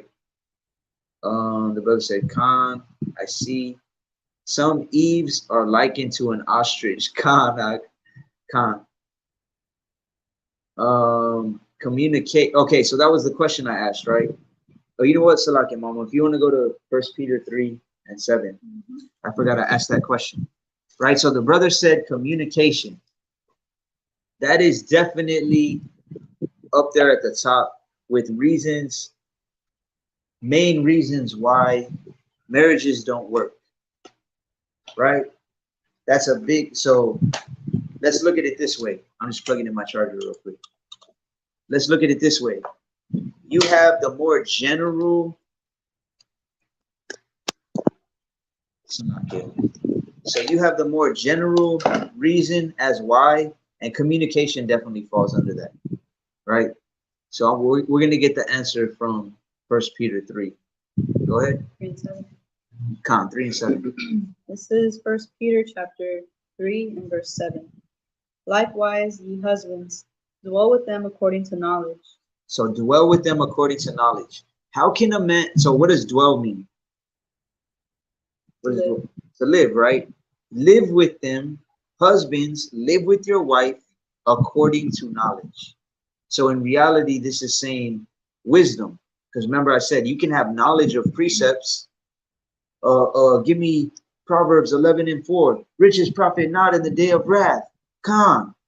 Does that mean that I'm, by me knowing that precept, having knowledge of that precept, does that mean that I am not putting my time and energy into getting riches? No, I just know the precept, right? My actions show if I have wisdom, right?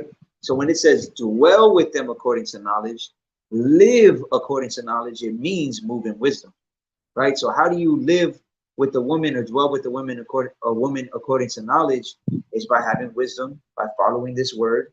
And when you're following the word says to teach your woman, to correct your woman, to build up your woman, right? Go ahead, go from the top. Likewise, ye husbands, dwell with them according to knowledge, giving honor unto the wife as unto the weaker vessel. So giving honor, respecting the wife as the weaker vessel. This is something that a lot of brothers do not do, right? A lot of brothers treat their wives like shit, for lack of a better term. But then they expect her to be 100% obedient and happy and silent and not give no attitude and all of these things, but they don't see or treat her as the weaker vessel because they don't have the knowledge and wisdom to know that, right? And I would definitely say, like I was telling the brother yesterday, actually, how I studied a little bit of psychology before coming into the truth. So that definitely helps with dealing with certain I wouldn't say personalities, I would say spirits, right? Dealing with females, with men, when you're dealing with a man who's got a female spirit on him, when you're dealing with a woman who has a masculine spirit on her, right?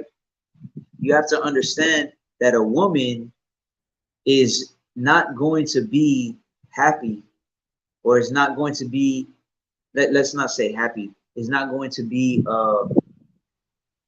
in the perfect spirit at all times, right? Women are more emotional, being the weaker vessel, right, than men are. So you're going to have to know how to deal with that according to knowledge, right? Whether that be, okay, you're feeling like this, let's go over some scriptures pertaining to this, right? And men have to be able to dwell with you knowing that, right? Knowing that you are the weaker vessel. And that doesn't just come with, oh yeah, you're the weaker vessel, I know that. It's knowing how to talk to her, knowing when something's wrong with her, right? Knowing when, what's wrong, your head hurts? What's wrong, your stomach hurts? Right? And then she's like, oh yeah, well, feeling nauseous or whatever. What's wrong? What happened? Or she goes and sees I don't know, even though you don't do it often at all, if at all. Oh, what's wrong? Did something happen when you went and saw your mom? Right? Yeah, well, blah, blah, blah, blah, blah. Right?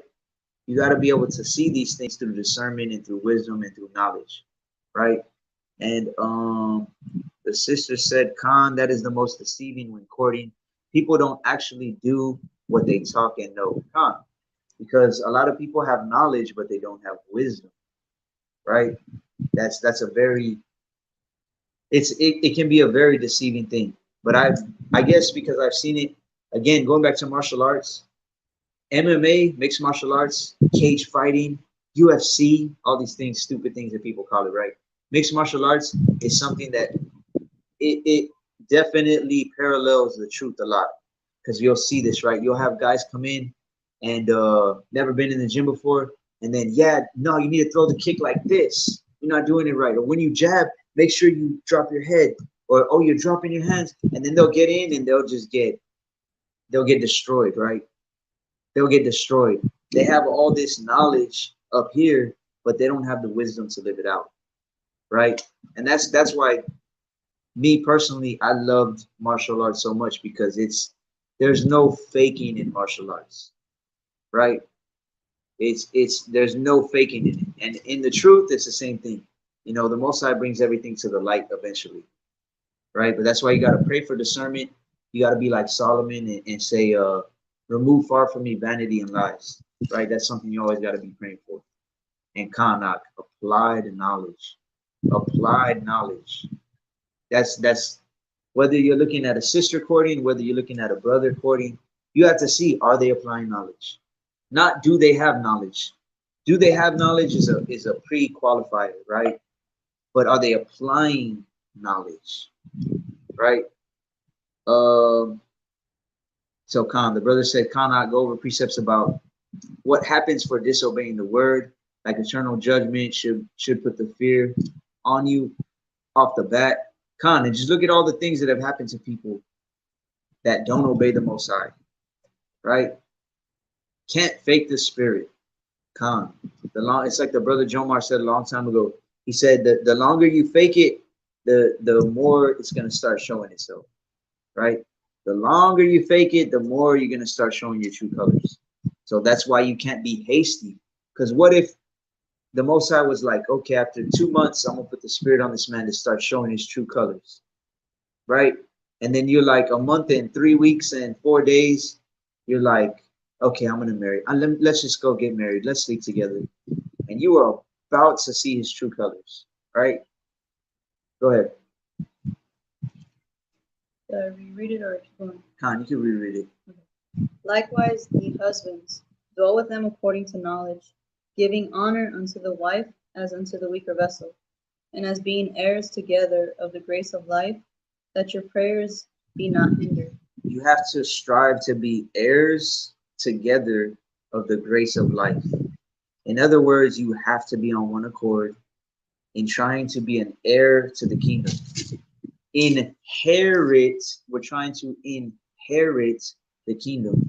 So when it says you have to be heirs together of the grace of life, you both have to be trying or striving sincerely to inherit the kingdom of heaven. Right? Go ahead. Finally, be ye all of one mind. Finally, be ye all of one mind. This is my understanding of the number one reason why marriages in the truth don't work, because they're not of one mind. They're not of what you become. It's easy to become one flesh, right?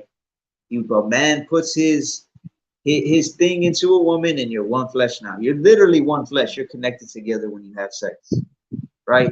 Which is why it makes no sense why women are like, if he doesn't give me a ring, right? How much closer can you get? He is the ring, or he is the finger, and you are the ring, right? That's what it represents. But you have to be one accord mentally, not just physically, or your marriage is not going to work, right? Go ahead and read it again. Finally, be ye all of one mind, having compassion one of another. Love as brethren, be pitiful, be courteous. You got to be courteous and pitiful and have compassion on them, right? It's like a brother just said earlier, right? He said, and I don't even know his name. I forgot his name. He said, sex, I'm going to say it a little bit different of a way, right? Sex is supposed to be marriage, right? You have sex, you're supposed to see it as marriage, okay? In the eyes of the Most High, this is marriage. If you want to write a covenant, whatever you want to do, okay?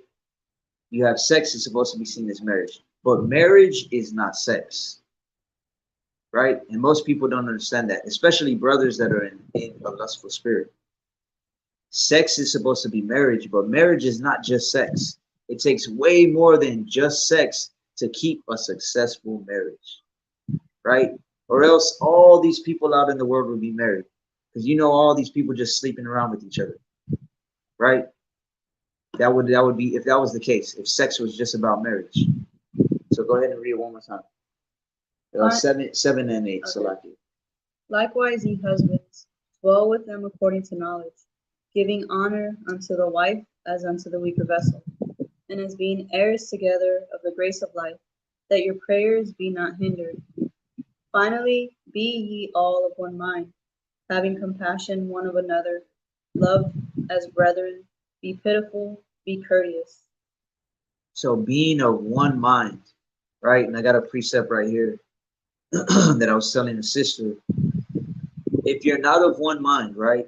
And I don't know if this is like how it actually is across the board with Israel, or I don't know if it's just me personally, right? But from the people that have reached out to me, especially recently, it seems like if it's more so men that are how would you say, pulling a fast one on the women, right?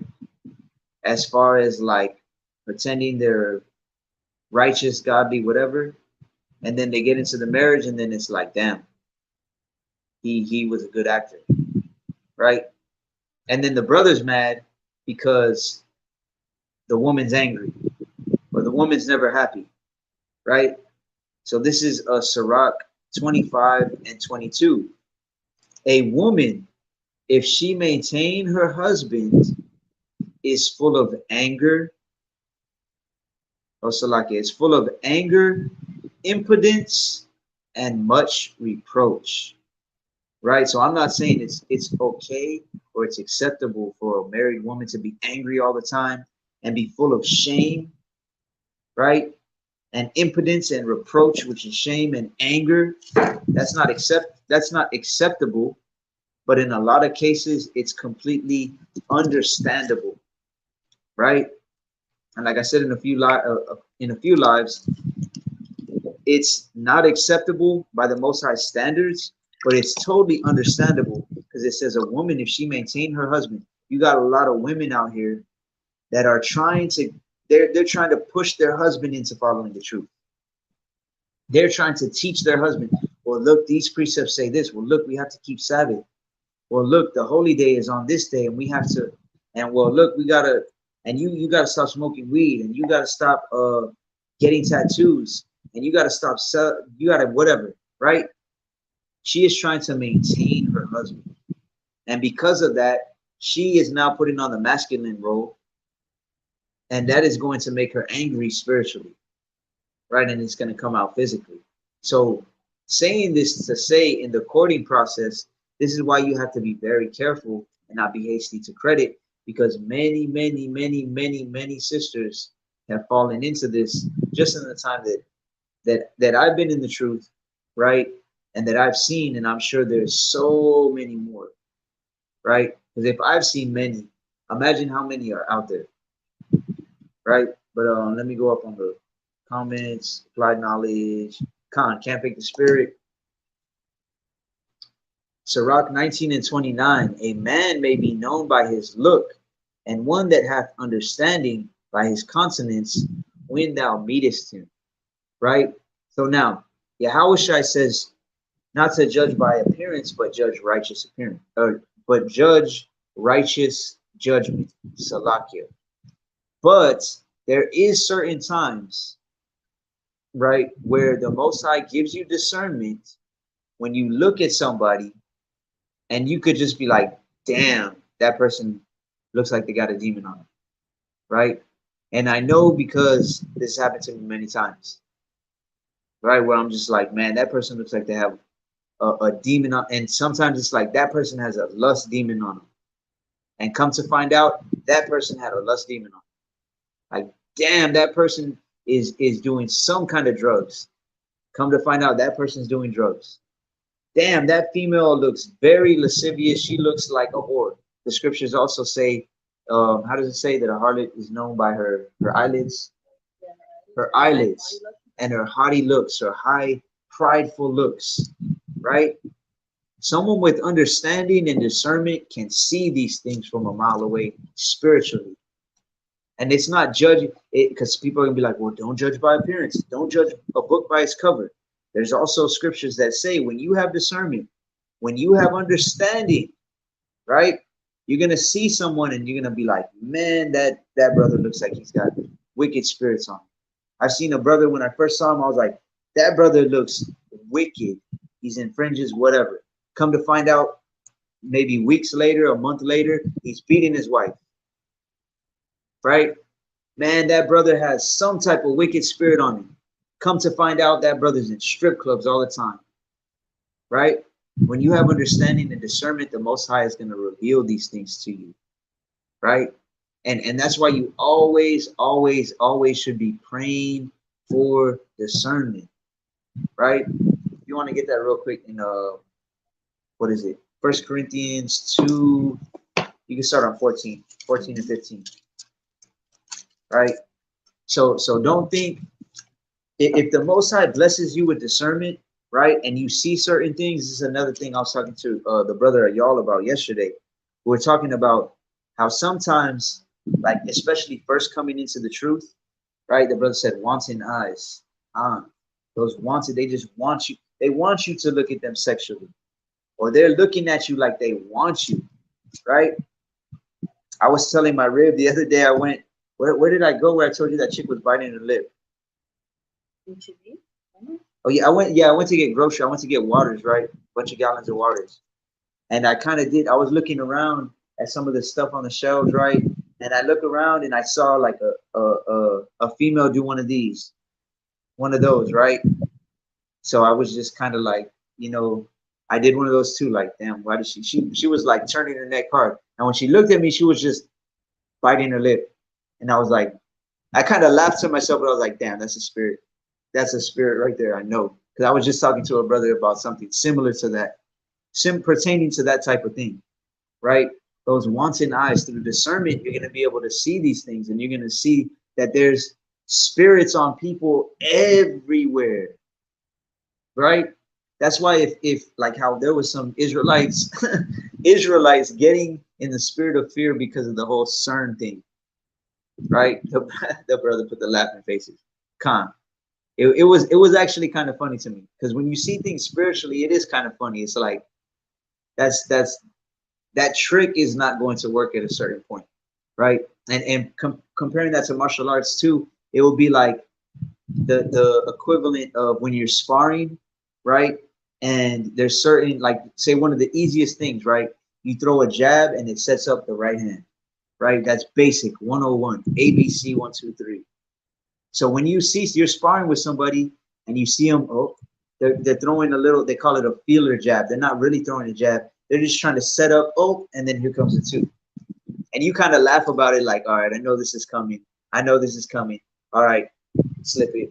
Or all right, take down. Or all right, I'm waiting for it, counter. Right? You kind of laugh about it. It's the same thing in the spiritual, to where, like, you could be talking about something specifically, and then a spirit comes at you with that exact same type of thing, right? It's not that it's funny, it's just that you've seen it before, so you're used to it, and you're seeing through spiritual eyes, and you have discernment, right? And when it comes to courting, it can be funny, not funny but funny. I know some of y'all know exactly what I'm talking about, right? But this is why you have to pray for discernment at all times. You want to go ahead and read that, Mom? 14 and 15. Yeah. 1 Corinthians chapter 2, verse 14. But the natural man receiveth not the things of the Spirit of Yahweh, for they are foolishness unto him. Neither can he know them, because they are spiritually discerned. Because they are spiritually discerned, right? If you tell somebody that, oh man, you see that chick, if you tell someone in the world, see that chick over there, you see how she's looking, you see her eyelids, you see how she's moving, right? She's got a lustful spirit on her. She's got a wanton spirit on her. You tell a dude that's not in the truth, he's in the world, he's a natural man, he can't discern that. It says it's foolish to him. He's gonna be like, man, what are you talking about? She looks good. Look at those legs. Look at that. Look at her booty. Like, they don't care about that. They don't care to spiritually discern things, right? But people that are actually moving in the spirit, or striving to move in the spirit of the Most High, are going to be using discernment, and are going to be praying for discernment, right? And going back to what I was going to say a minute ago, you have Israelites that were scared, like straight up scared of. I saw people posting like, man, CERN is going to open up a portal. Like, shit's going to get real serious now. They're going to let demons in here. There's demons everywhere already, right? That's nothing to be fearful of. Now that also, you shouldn't be ignorant of Satan's devices, but at the same time, a lot of these things are just being used to promote fear to you, right? If we read about when Yahushua cleared the man of Legion, how many spirits were on him? You remember? 7. Does anybody remember how many spirits? It's all right, Mom. We haven't read that in a long time. It's like, and I'm just playing. Anybody remember how many spirits? It's in the thousands. That's the only hint I'll give you. But anyways, all these spirits were on one man, right? And then when Yahushua took them off the man, they went into the swine, and the swine ran off the cliff, right? And guess what? When the swine died, then the people from the city came, because they heard the story, right?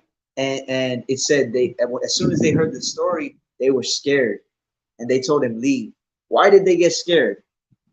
Because they knew that man had all those spirits on him. They knew the spirits went to the swine died, and like they say in science, right? Energy doesn't dissipate. Energy does not disappear. It is transferred, right? So same thing with spirits, evil spirits. They were like, damn, all those spirits went on him, and they went off of him. Then they went on the swine, and the swine died. That means all these spirits are roaming around looking for vessels, right? So the point being, there's been spirits all over, everywhere, since for thousands of years, right? The whole CERN thing it's nothing new under the sun, right? Like I said in a video previously, what do you think they're doing with Ouija boards? Right? They're trying to conjure spirits to allow them into a room, or into, what was that game where you look in the mirror? Is that Bloody Mary or something like that? No?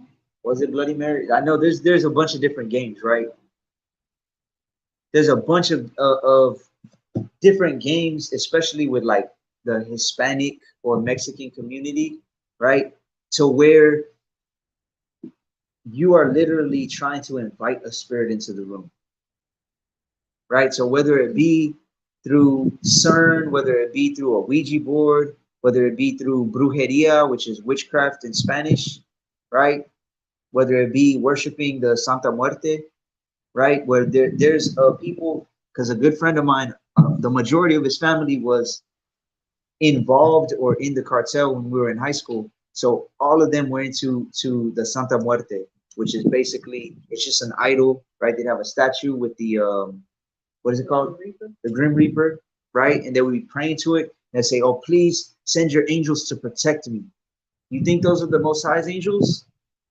That's evil spirits, right? That's demons, right? So when that happens, or when these people are doing that, they're literally calling on demons to watch over them, right? And I know I'm going completely off topic, but the point is, there's people that you could be courting. There's people that you could be looking at on social media, right? Because I know brothers will be going through, okay, her, nah, let me see her, nah, right? You know how many spirits you could be looking at? You could be looking at a bunch of spirits out there, right? The brother said, no, Khan, these wicked spirits out here, these wicked spirits are out. So yeah, damn, near 2,000, right? It varies on the accounts, but it's around a couple thousand of spirits on one person. And that's why when Yahushua asked his name, what did the man say? He said, Legion, because we are many. It was the spirit speaking through the man. So there's spirits everywhere, like the brother said.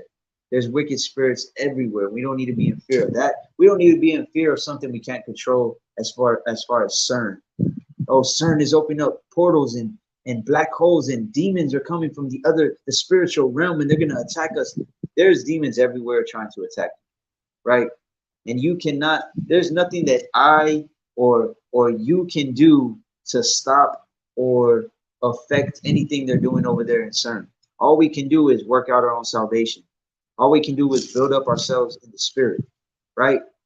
But we can do something about the spirits that may be trying to come into our lives, into our homes through courting or through marriage, right? Juliana La Fuente, shalom, shalom. So what were we on, Mommy? We're on 1 Corinthians chapter 2.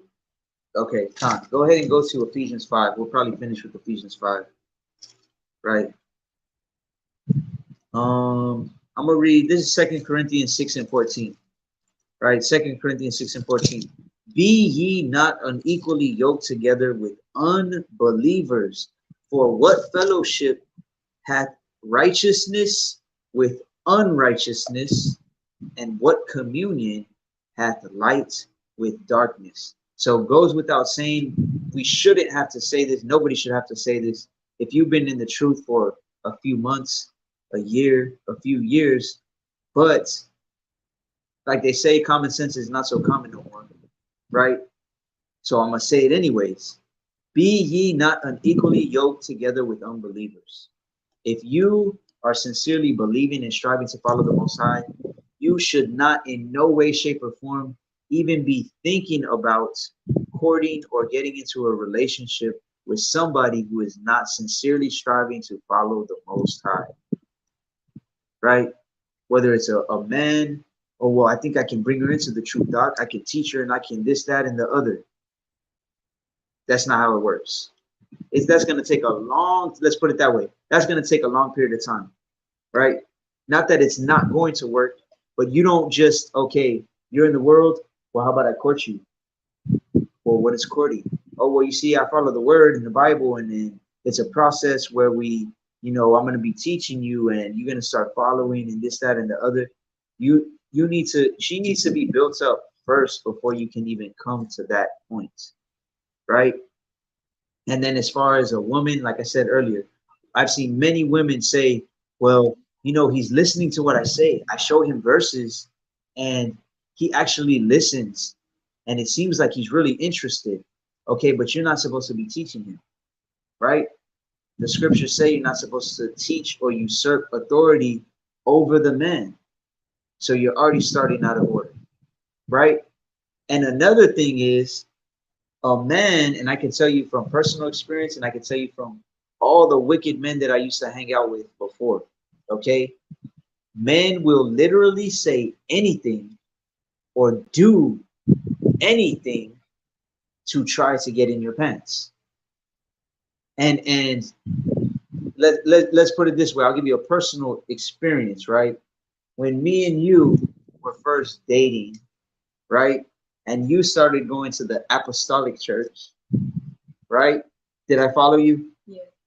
Why did I follow you? Was it because I would just wanted to be so holy and righteous? Of course not. Of course not. Y'all get where that led to, right? Y'all get what I'm trying to say. Any man is going to be like that, especially if it's a man that's just coming into the truth. I told him he's an Israelite. He was like, really? Wow. Of course he's gonna say that, right? He's gonna try to be music to your ears, because he wants that one thing that all worldly men want, right? So it says, be ye not unequally yoked together with unbelievers. What fellowship hath righteousness with unrighteousness? What communion hath light with darkness, right? What do you have as advice when courting a sister that she's trying to bring those around her in the truth, but still having affairs with such friends? So to me personally, let's put it this way. This is what I always say, and not even pertaining to just that, right?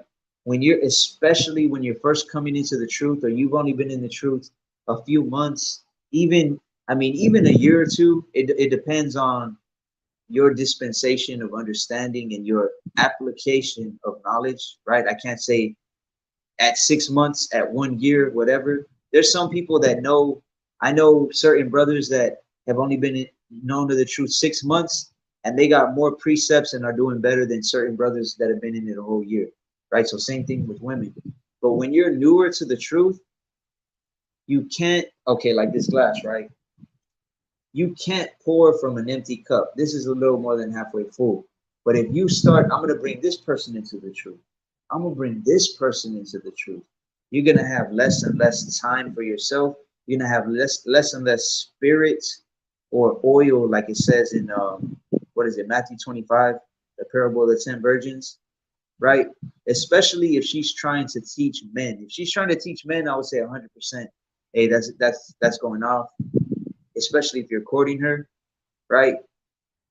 In all actuality, a woman shouldn't be talking to any other men unless it's like family members, if you're courting her, right? And it's like, even before the truth, when should a married man or a courting man or a courting woman or a courting woman, married woman, courting man, married man, when should they be best friends with the opposite sex? When they're married, right? You can't be if it's the opposite sex, right? Like me, for example, I'm not gonna have a best friend that's a female unless I'm courting her or married to her, right? Her only best friend is me, because she's married to me. Well, one flesh, one mind, one accord, right? But as far as like if it's females, 99 times out of 100, those people in the world are gonna bring you down, right? And it's like me and the brother Jomar were talking about the rapper Immortal Technique yesterday, and how he has little nuggets of truth in his music, right? Which we used to listen before we came into the truth. One of the things he said was that there's so-called blacks and Hispanics that get a high position in the world, right? Whether it be like they're a governor, they're a police chief, or a mayor, etc., right? And what he said in one of his songs was that the problem with trying to change the system from the inside is that the majority of the time you do not change the system ends up changing you, right? So you take that and apply it, or take it as from the system, and just apply it to the truth. Like the majority of the time, those people that are wicked, either their spirits are going to get on them, or they're just going to vex the sister, or they're just going to drain the sister, or they're going to get her angry or upset, or whatever the case may be, right? The majority of the time, it is not going to benefit her in any way, shape, or form, right? And this is speaking from personal experience as well, right? It's a lot here. Let me go back up. Is it off to tell her not to commune with those people? I thought of that 2 Corinthians, but I didn't bring it out because she could possibly be a light, you know. And she can be a light, and that's why discernment is always necessary, right? Discernment is always necessary with every situation. That's why I tell people, when people ask me more general questions, I always tell them, like, look, in order to give you a righteous judgment, I would have to know the ins and outs of the situation, right? Every situation is every counsel needs to be on a case by case basis. Of course, we're going according to the scriptures, but certain scriptures are going to apply more to a situation than to another situation, right? But you have to remember, if it's a sister, she is the weaker vessel, right? So she could be a light to them, but look at it this way. How easily could she just be like, oh, well, the man I'm courting has this video on this certain topic. Let me send it to you. Boom, now you're teaching, right? Now it's not a woman teaching, it's the man teaching, and it's in the order that it's supposed to be, right? Rashon Sapp, I've been in this truth for a year, but I struggle with lust. Why Abba hasn't sent me a wife? Pray for me. I want to be a father and a husband, but my actions show otherwise. So you just answered your own question. You just answered your own question. A lot of us want to do certain things, but our actions show otherwise, right? We just read in Sirach 26 that a good wife is a gift of Yahweh, right? So me as a father of 4, I am not going to gift my children anything if they're not listening to me, right? And that's not just to pick on you or single you out. That goes across the board, right? That's like Proverbs 28:9, where you want to get it real quick. It's like Proverbs 28:9 is a perfect example, right? You don't want to follow the Most High's commandments. Why is he going to give you a gift? Right? You got it? Go ahead. Proverbs 28:9. He that turneth away his ear from hearing the law, even his prayer shall be abomination. So if you turn away your ear from hearing the law, and then obviously, if just not wanting to hear it is bad enough, your prayer is going to be an abomination. Then if you hear it and you're not doing the law, right? You're not using wisdom and performing the law, then the Most High is not going to answer your prayers because you're not listening to him.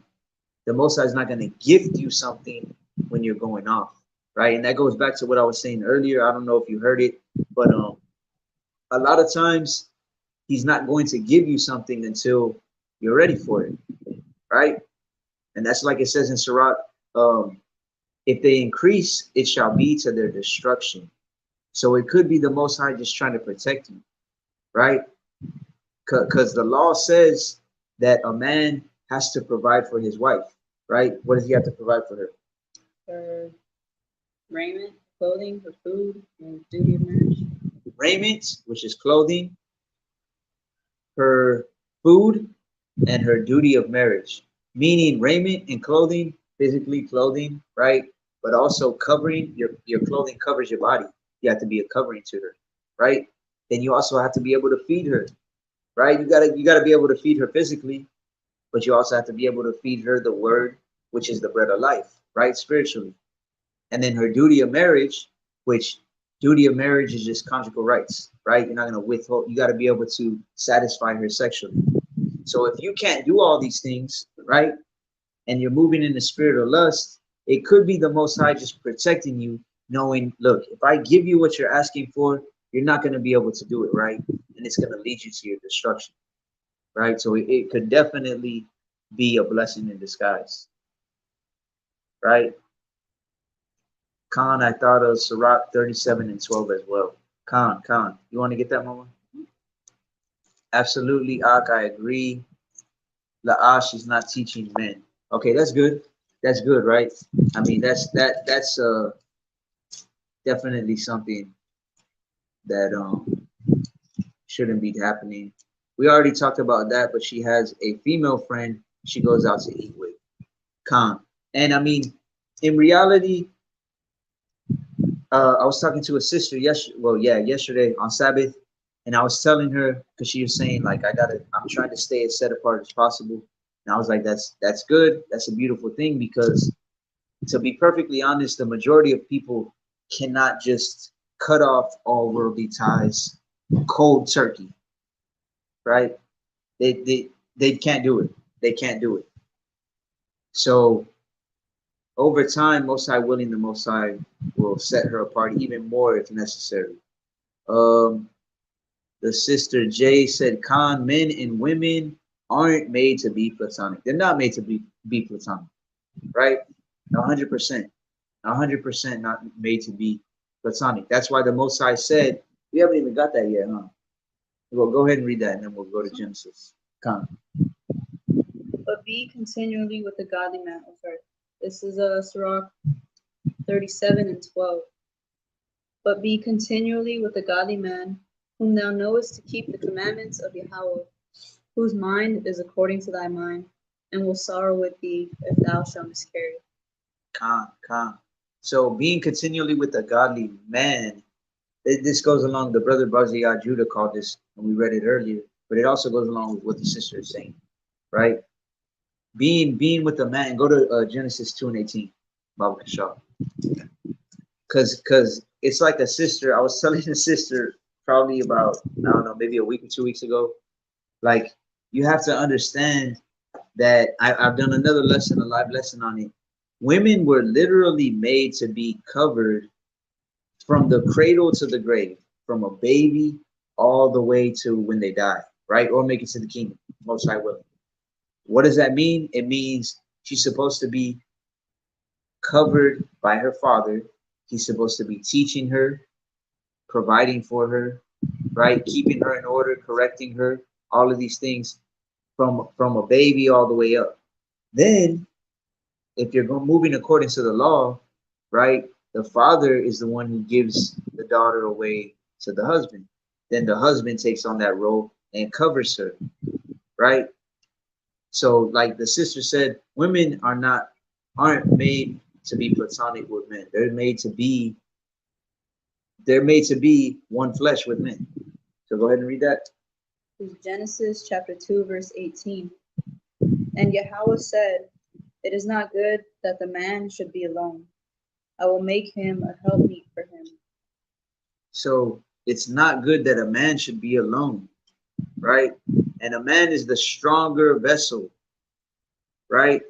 And a lot of women aren't going to like this. And of course, there's exceptions to this because a lot of men are not men spiritually, right? They're not men mentally. They have feminine, masculine spirits on them. But in general, men are the stronger vessel physically and emotionally, right? In general. Obviously, a man is stronger physically and then emotionally. Most men can control themselves more than a woman can. But if it's saying it's not good for a man to be alone, right? So how much worse is it for the weaker vessel to be alone, right? If the stronger vessel is bad for them, then the weaker vessel, it's got to be even worse for them, right?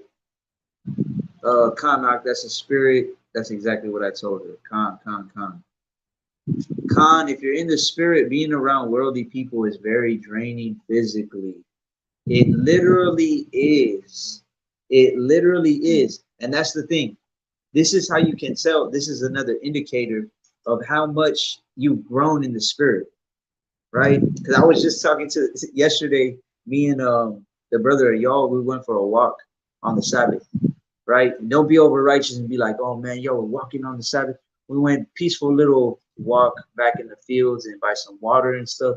And we were just talking about this, about how it said Lot was vexed with the filthy conversation of the people around him, right? Before Sodom and Gomorrah was destroyed.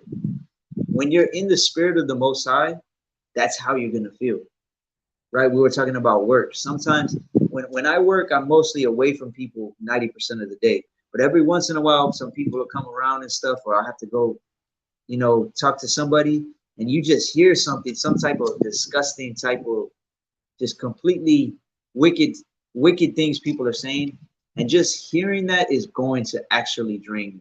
And you literally feel like, damn, like you don't even want to be around that, right? But there's certain environments, right, where you literally, you go there, you could just walk into somebody's house and you just be like, damn, like I just feel this, the spirit is not here. The Holy Spirit is not here. So the more you're in the spirit, right, you're not going to want to be around things like that. The more and more you're in the spirit. Salaki, the comments jumped. Khan, all praise to the Most High, all praise to the Most High.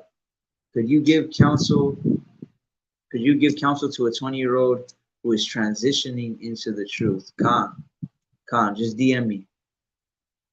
DM me through Instagram. Actually, I would say probably till Sabbath.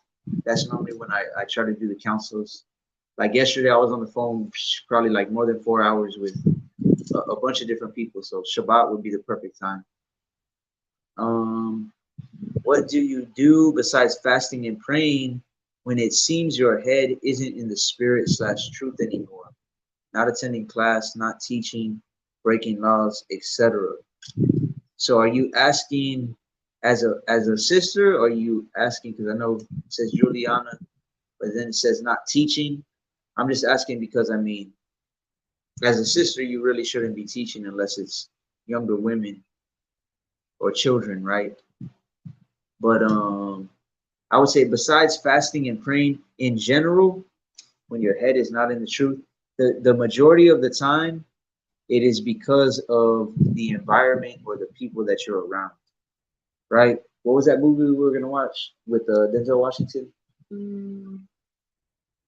I think it was Fallen. Oh, yeah, Fallen. I don't know if y'all have ever seen that movie. I haven't seen it in years and years, right? But it's with Denzel Washington. He's all young. And it's literally, there's a spirit. And I guess they're trying to say it's like a fallen angel or something, like a spirit that goes from person to person. And literally, it'll just be like this. And I touched her, right? And now she's over here looking at you all wicked, right? And then she comes and touches the next person. And then the next person will look at Denzel Washington all wicked, right? That's basically how these spirits can be. These spirits can just go person to person. And a lot of times, like I was telling the sister yesterday as well, you can get Psalm 101 and 3. I was telling the sister yesterday, you can just hear something. You can just see something on TV, or you can just see something on your phone, right? You can be on social media and you see something wicked. You see a wicked spirit on you. And just by seeing that, right, that spirit will jump on you. And I know because this has happened to me, right? A long time ago, I talked about it on a lesson. And actually, me and the brother Daniela he mentioned it yesterday, right? I remember when we were watching what was that show? Was it The Flash? Mm-hmm. And it had like that Satan or that demonic being, right? I remember I saw it was like this black thing that started, it like took over a dude's body, right? His eyes turned all black and everything. And I remember I told you, right? I was like, I don't even want to watch this no more, right? It literally was showing like Satan, right? Like Satan in someone's body. And I literally said, I was like, nah, I'm not watching this anymore, right? That same night, I had a dream where me and her were inside of, like, we had like rented a house, like what are those? I forgot the website where you could like rent homes, like a whole home instead of a hotel. It was a big old 2-story house. We were watching a movie, sitting on the couch, and it was all dark. It was like in a horror movie where it's all dark around you. You know something's there. And I got up and I started looking around, right? And then I got a gun, and the gun was like falling apart, right? And in my eyes, it was the Most High showing me like, look, your carnal weapons aren't going to defend you, right? And the thing that was like Satan, representing Satan, in that show that I said I don't want to watch after seeing it, it grabbed me from behind, right? And as I'm trying to grab the gun, it was like falling apart, and I couldn't use it. And then as soon as it just snapped in my head, and I was like, Yahweh Hashem Yahweh Shai. I started saying it, right? And as soon as I started saying it, poof, it like vanished, right? And then I had another dream that was similar to the same thing, right? But that just goes to show that just environments or just seeing things or hearing things, it can put a spirit on you or get it to attack you, right? So we have to be very vigilant and aware of who we're around, what type of environments we're around, what type of people we're around. You're around a bunch of lazy people, I guarantee you're going to get a lazy spirit. You're around a whole bunch of people that are being lustful, you're going to get a lustful spirit, right? Go ahead and read that real quick. This is Psalms 101, verse 3. I will set no wicked thing before my eyes. I hate the work of them that turn aside. It shall not cleave to me. Khan. So me and the brother Jomar would bring this precept out in, I mean, probably close to every lesson that we would go over, because this is something that's very overlooked, right? It says, I will set no wicked thing before my eyes. And I've sent this verse to many brothers that are Israelites, Salakia, on Instagram, because they'll post some wicked stuff. And I'll be like, this is not something you should be posting. You don't even know you're posting this, and you're trying to rebuke this sister for being half naked. And brothers are seeing that and falling into a spirit of lust, right? Or you're posting this demon, and you never even know. Someone could see it and they got a weak spirit, and this demon just hops on somebody, right? So it says, I will set no wicked thing before my eyes. I hate the work of them that turn aside. You got to hate the evil, right? And love the good, like it says in Amos 5:15. Then it says, it shall not cleave to me, because a lot of these spirits will cleave to you. So how do you say it's not going to cleave to me? I'm not going to look at that, right? That's why when everybody was posting, what's that gay dude, the singer that was like twerking on the devil or something? Oh, Lil Nas X. When that whole thing happened, and I kept seeing, man, I don't know how many people I unfollowed because of that, right? I just saw the beginning of the video, and then I read a caption or something, and it said something like he was twerking on a devil or dancing on a devil or something. And every time I see it in my timeline, I was like, unfollow, unfollow, unfollow, because I'm not going to set that type of thing before my eyes, right? I've already been through that, where I know all it takes is just seeing something, and a wicked spirit can hop on you, right?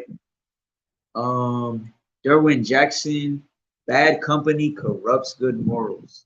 Khan corrupts good manners too, in another translation. Juliana, we're already bounded together, and I'm scared I'll be judged for his bad actions. Okay, Khan. Well, if you're already married, I mean, as to have respect unto your head, I would say to reach out to me personally, sis, and talk to him and see if he would be willing to do a counsel, right? Shalom and blessings, Khan. Shalom, shalom, shalom to everybody on here. Khan.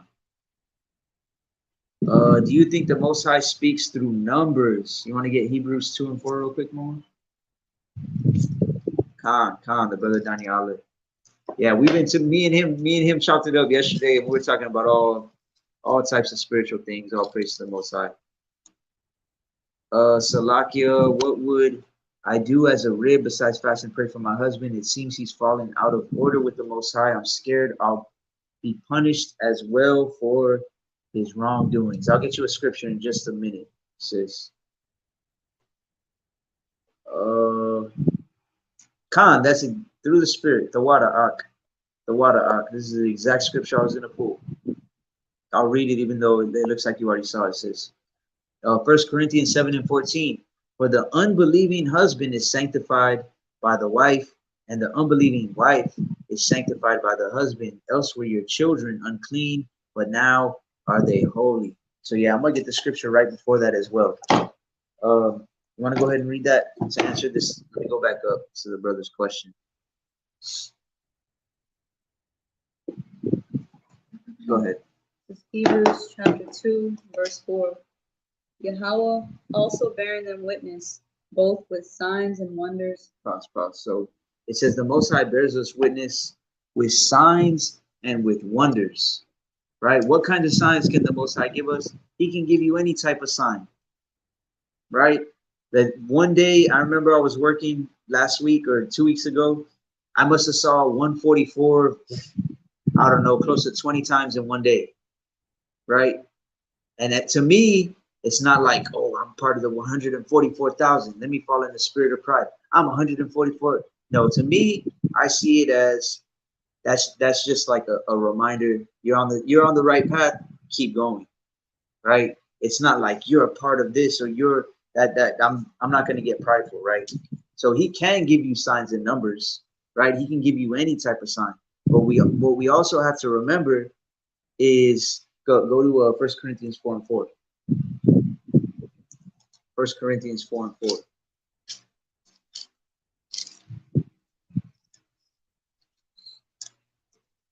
This is 1 Corinthians chapter 4, verse 4. For I know nothing by myself, yet am I. Still like it. 2 Corinthians 4 and 4. My bad.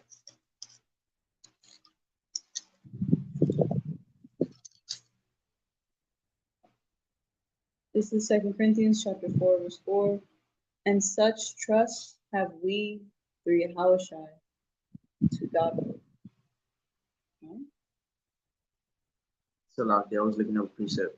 Go ahead and read one more time. Oh, I'm sorry, that's the wrong one. In whom the God of this world hath blinded the minds of them which believe not, lest the light of the glorious gospel of Yahweh, who is the image of Yahweh, should shine unto them. Read that first part one more time. In whom the God of this world, lowercase g, go ahead, hath blinded the minds of them which believe not. Blinds the minds of those who don't believe. Who is this talking about? It's not talking about the Most High. It's talking about Satan, right? He is the power of this world because, again, like I said many times, that word God in the Hebrew, it basically means power, right? That's why the Most High said in Psalm 82 and 6, ye are gods, right? Ye are powers. You have power when you're walking in the spirit of Yahweh Hashem Yahushua. That's why he said in Exodus 7, that he told Moses, I have made you a god unto Pharaoh, right? He wasn't saying you're the Most High. He was saying you are a power. So when it says here, the God of this world, he has a lot of power here. He could give you some signs that are not signs, right? And I'll give you a prime example. I was assuming it was a sister, had messaged me, and I don't even remember what she said. She just put like "what's up" or something like that. It was nothing like, normally it's like shalom, brother, or peace and blessings, that type of thing, right? So this sister had said something like, I don't even remember exactly what she said, something like "what's up" or something that it was just awkward, right? So I clicked on her profile or on the picture, whatever, to go to her profile and see, is she in the truth, whatever. And on the on the followers, it said like 14K. And then on the people she was following, it was like 440 or 441. It was like 144 two ways, right? But then I didn't even scroll. The first 3 or 6 pictures that you could already see, half naked in all of them. I just thought, and I was thinking of these verses when I saw that, because I was like, damn, it's 144 all up on the top of the page. Some people will probably take it at face value and be like, the Most High is giving me a sign. I need to bring this half-naked sister into the truth and make her my wife. To me, it was like, oh, hell no. Get off this, right? I will set no wicked thing before my eyes, right? So this is 2 Thessalonians 2 and 10. And with all deceivableness of unrighteousness in them that perish, because they received not the love of the truth, that they might be saved. Right? So when we have the love of the truth, that's the only thing that's going to lead us to be saved. Okay? But like it says at the top of it, it says, with all deceivableness of unrighteousness. We know Satan all these spirits. Actually, I'm gonna read verse 9 so you can get the context right. It's talking about Satan. It says, even him whose coming is after the working of Satan with all power and signs and lying wonders. Right? So to answer your question, right, the Most High can speak to numbers and give signs, but also, like it says here in 2 Thessalonians 2:9, Satan and his all these evil spirits can give signs and lying wonders as well. So that's again why, like I was saying earlier, you always have to pray for discernment, right? You always gotta pray for discernment, right?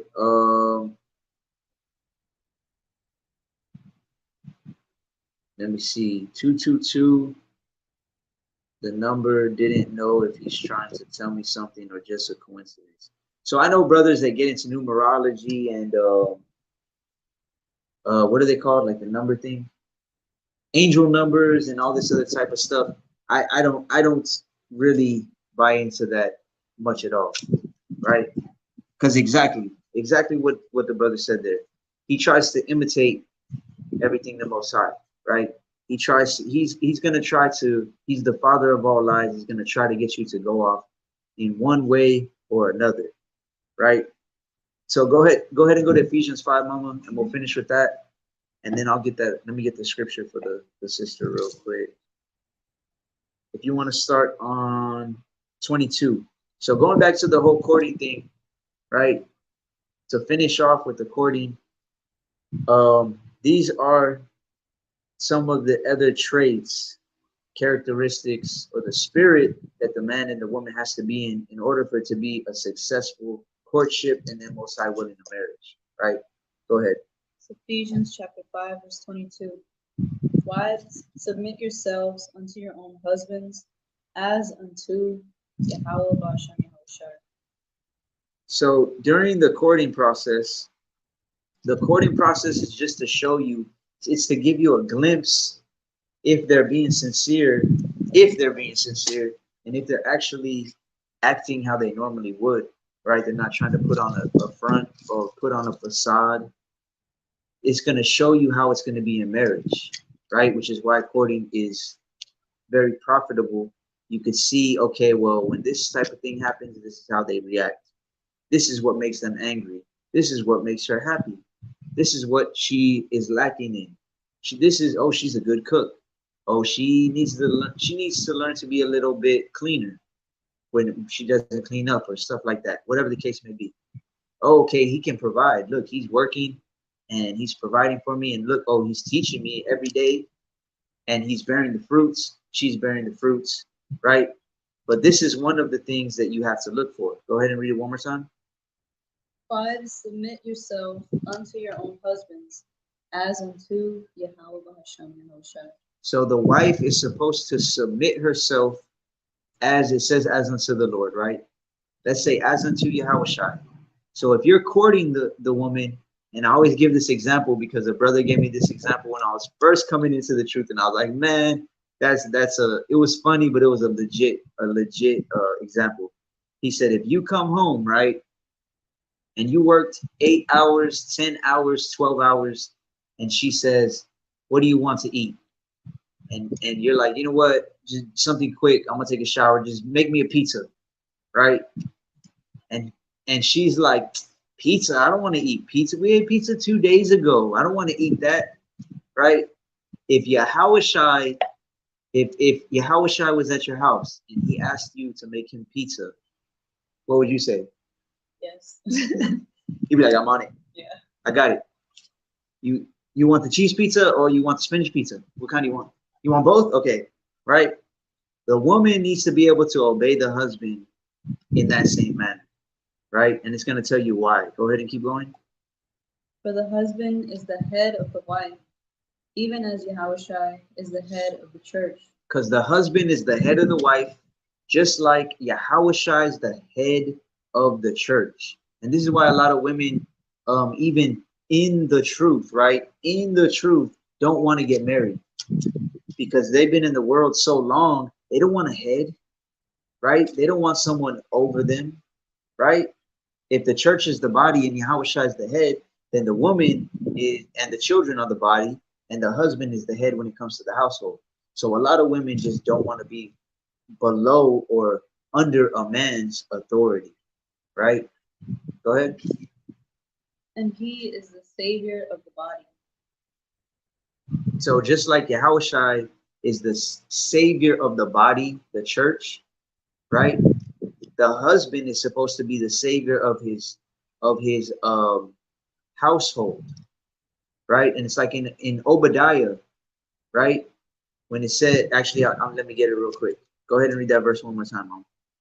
For the husband is the head of the wife, even as Yahushua is the head of the church, and he is the savior of the body. And he is the savior of the body. So it's making a comparison, a direct comparison between Yahushua and the husband, and then the church and the woman in the household, right? The children.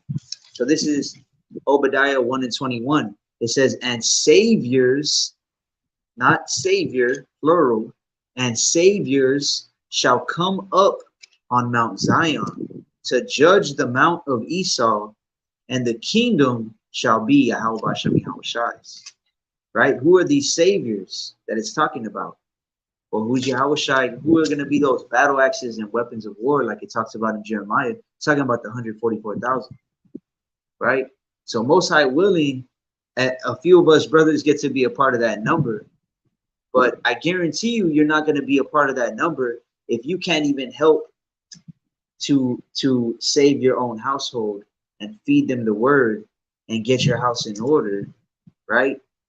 And rule your house on the authority of the Most High, and dwell with your wife or wives according to knowledge, right? Go ahead. Therefore, as the church is subject unto Yahushua. So just like the church, we're subject unto Yahushua, right? Meaning we're under Yahushua. If Yahushua came right now and he said, you're coming with me, right? Drop everything you have, like he told some of the disciples, drop everything you have, let's go, right? You got to do it if you're a follower of Yahweh Shem Yahushua, right? So just like the church is subject to Yahushua, go ahead. So let the wives be to their own husbands in everything. So the wives have to be to their husbands in everything. Now, a lot of women have a problem with this because all the men they've dealt with in the past do not know how to do that. If you give a man that kind of authority and he's a worldly man, what's going to happen? He's going to take complete advantage of that authority, right? He's going to tell you to do some wicked shit. He's going to tell you to do, he's going to make you his slave, basically. And you even have brothers in this truth that are like that.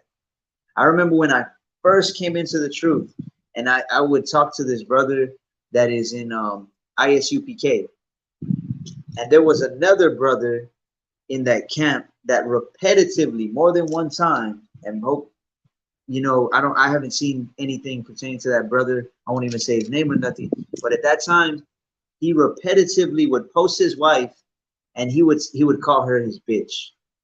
He would say, my bitch does whatever I tell her to, or my bitch is in order, and he would post a picture of her, right? So if you give a man that is worldly, that's not in the spirit, that kind of authority, just like she said, they're going to take complete advantage of that authority, right? Which is why, again, we started with, you can't be hasty to credit somebody. If you're hasty to credit, you are light-minded, right? So you cannot be hasty to credit somebody. Right. Go ahead and keep going, Mama. Husbands, love your wives, even as Yahushua also loved the church. So now the husband, just because you have that authority, right? You're only supposed to use that authority, or you're supposed to use that authority in a loving way as Yahushua loved the church. So what was Yahushua always doing when he was on the earth? He was always feeding people, feeding them the word, right? He was feeding them the bread of life, and he was giving them the living waters. That's how he was loving. And that's why the scriptures say that a man has to do what? He has to dwell with his wife according to knowledge. That's how you love your wife. In Leviticus 19, 17, and 18, it says you're not supposed to hate your brother in your heart, and you're supposed to love your neighbor. And how do you love your neighbor? By correcting them and not suffering sin upon them. Right? So that's another I wouldn't say stipulation, but that's another part of it, that the husband has to love the wife. That's why you're being granted that authority, so you have to use it in the spirit of love towards her. Go ahead. Husbands, love your wives, even as Yahushua also loved the church and gave himself for it, that he might sanctify and cleanse it with the washing of water by the word. Come. So go ahead and read from the top, and we'll break it down slow. From 26. Come. That he might sanctify and cleanse it. So he can sanctify and cleanse it. Go ahead. With the washing of water by the word.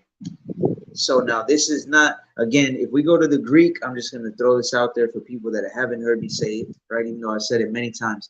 If we go into the Greek, okay, when you look at the word baptize, baptism, it's either baptiza, baptisma, or from those root words, right? Sanctify, cleanse, washing, none of these are that word, right? So it's a baptism, and this are not the same. Cleansing, sanctifying.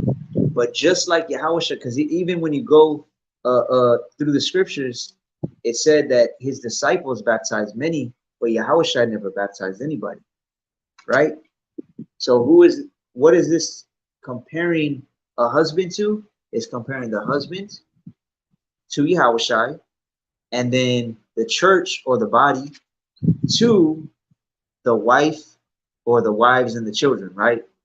So the husband, just like Yahushua was always giving the word. How was Yahushua cleansing the church when he was on the earth? What was he doing? Teaching. He was teaching. He was giving them the word. He was cleansing them with the word, right? Remember, he never physically baptized. So this is what the husband has to do as well. Every day cleansing her with the word, right? So go ahead and jump down to, let me see, I think it's like 33. Nevertheless, let every one of you in particular so love his wife, even as himself. So you have to love your wife even as yourself, right? If I want to make it to the kingdom, I want her to make it just as bad, right? Go ahead. And the wife see that she reverence her husband. And the wife is supposed to reverence, respect, honor the husband. These are all things that you have to look for in the courting process, right? Not after, well, we're married and now I realize he's disrespectful, or now I realize that he really wasn't teaching me and now he's really not teaching me, right? All these things are things to look for. And I'll finish with Wisdom of Solomon 7:28, right? Wisdom of Solomon 7:28. It says, for Yahweh loveth none but him that dwelleth with wisdom. Yahweh loves none but him that dwelleth with wisdom. So let's put it this way. If you're courting a man that doesn't have enough wisdom to be watering you daily, to be feeding you the bread of life daily, right? If he doesn't have enough wisdom, if he's not dwelling with wisdom, the Most High doesn't even love that man. So how do you love that man? What does that say about you, right? And then taking it even farther, if a woman doesn't want to dwell according to wisdom, then why would you even consider her as a wife, right? Why would you even consider her as a wife if she doesn't want to dwell with wisdom, dwell according to the scriptures? And the answer to that question is lust, right? So I actually finished with that. Tobit 8 and 7. And now, O Yahweh, I take not this my sister for lust, but uprightly. Therefore, mercifully ordain that we may become aged together. Right? So to the brothers, first and foremost, don't fall into that spirit of lust. Don't fall into, don't become a simp for females just because you're lonely, just because she may look good on social media. And I'll tell you that too. 9 times out of 10, probably more than that, probably 99 times out of 100, women on social media do not look as good as they do on social media in real life anyways. Right? It's makeup, it's filters, it's all this other stuff. And don't let them cause you to fall into a spirit of lust. Right? Like I posted a few days ago, don't ever chase women. Pretty soon, women are going to be chasing men of the Most High. Right? We'll be more valuable than gold. Already being more valuable than gold. Because like Proverbs 16 and 16 says, how much more valuable is wisdom than gold? Knowledge than choice silver. Right? How much more valuable is wisdom? And a lot of females don't see men of the Most High like that. They would rather have money. They would rather get their own job. They would rather do a bunch of wickedness, right, to get money or to get carnal things, vain things, than to have a man of wisdom teach them and guide them spiritually, right? And then Rashon, vice versa, Khan, and vice versa. For women, right, never fall into, well, I'm alone, so I'm just going to get married. I've seen that happen a lot of times and it never works out. If you're going into the marriage with, I'm just going to get married because I feel I don't want to be alone, that's a spirit of fear, which you go watch the last live talking about the spirit of fear, right? The spirit of fear, if you're in the spirit of fear, you're never moving in the spirit of the Most High, right? So if I'm in fear of being alone and you get married, you're in the wrong spirit and it's not going to work out, right? And then also just being too hasty. Either way, for the man, for the woman, whatever the case may be, right? But like I said, the two most important things, just to recap real quick, wisdom for a man, right? The sister, if you know a man to keep the commandments and you know he has wisdom, right? Then everything else is fourth, fifth, 10th, whatever, right? Brother, if you know she's been trying to follow the word and she is able in the courting process to just take your advice from the word and be molded and apply it, that is a good sign. You just got to keep proving it until you feel through discernment and through prayer and through the revealing of the Most High. All right, that's good. You know, I think he showed me enough.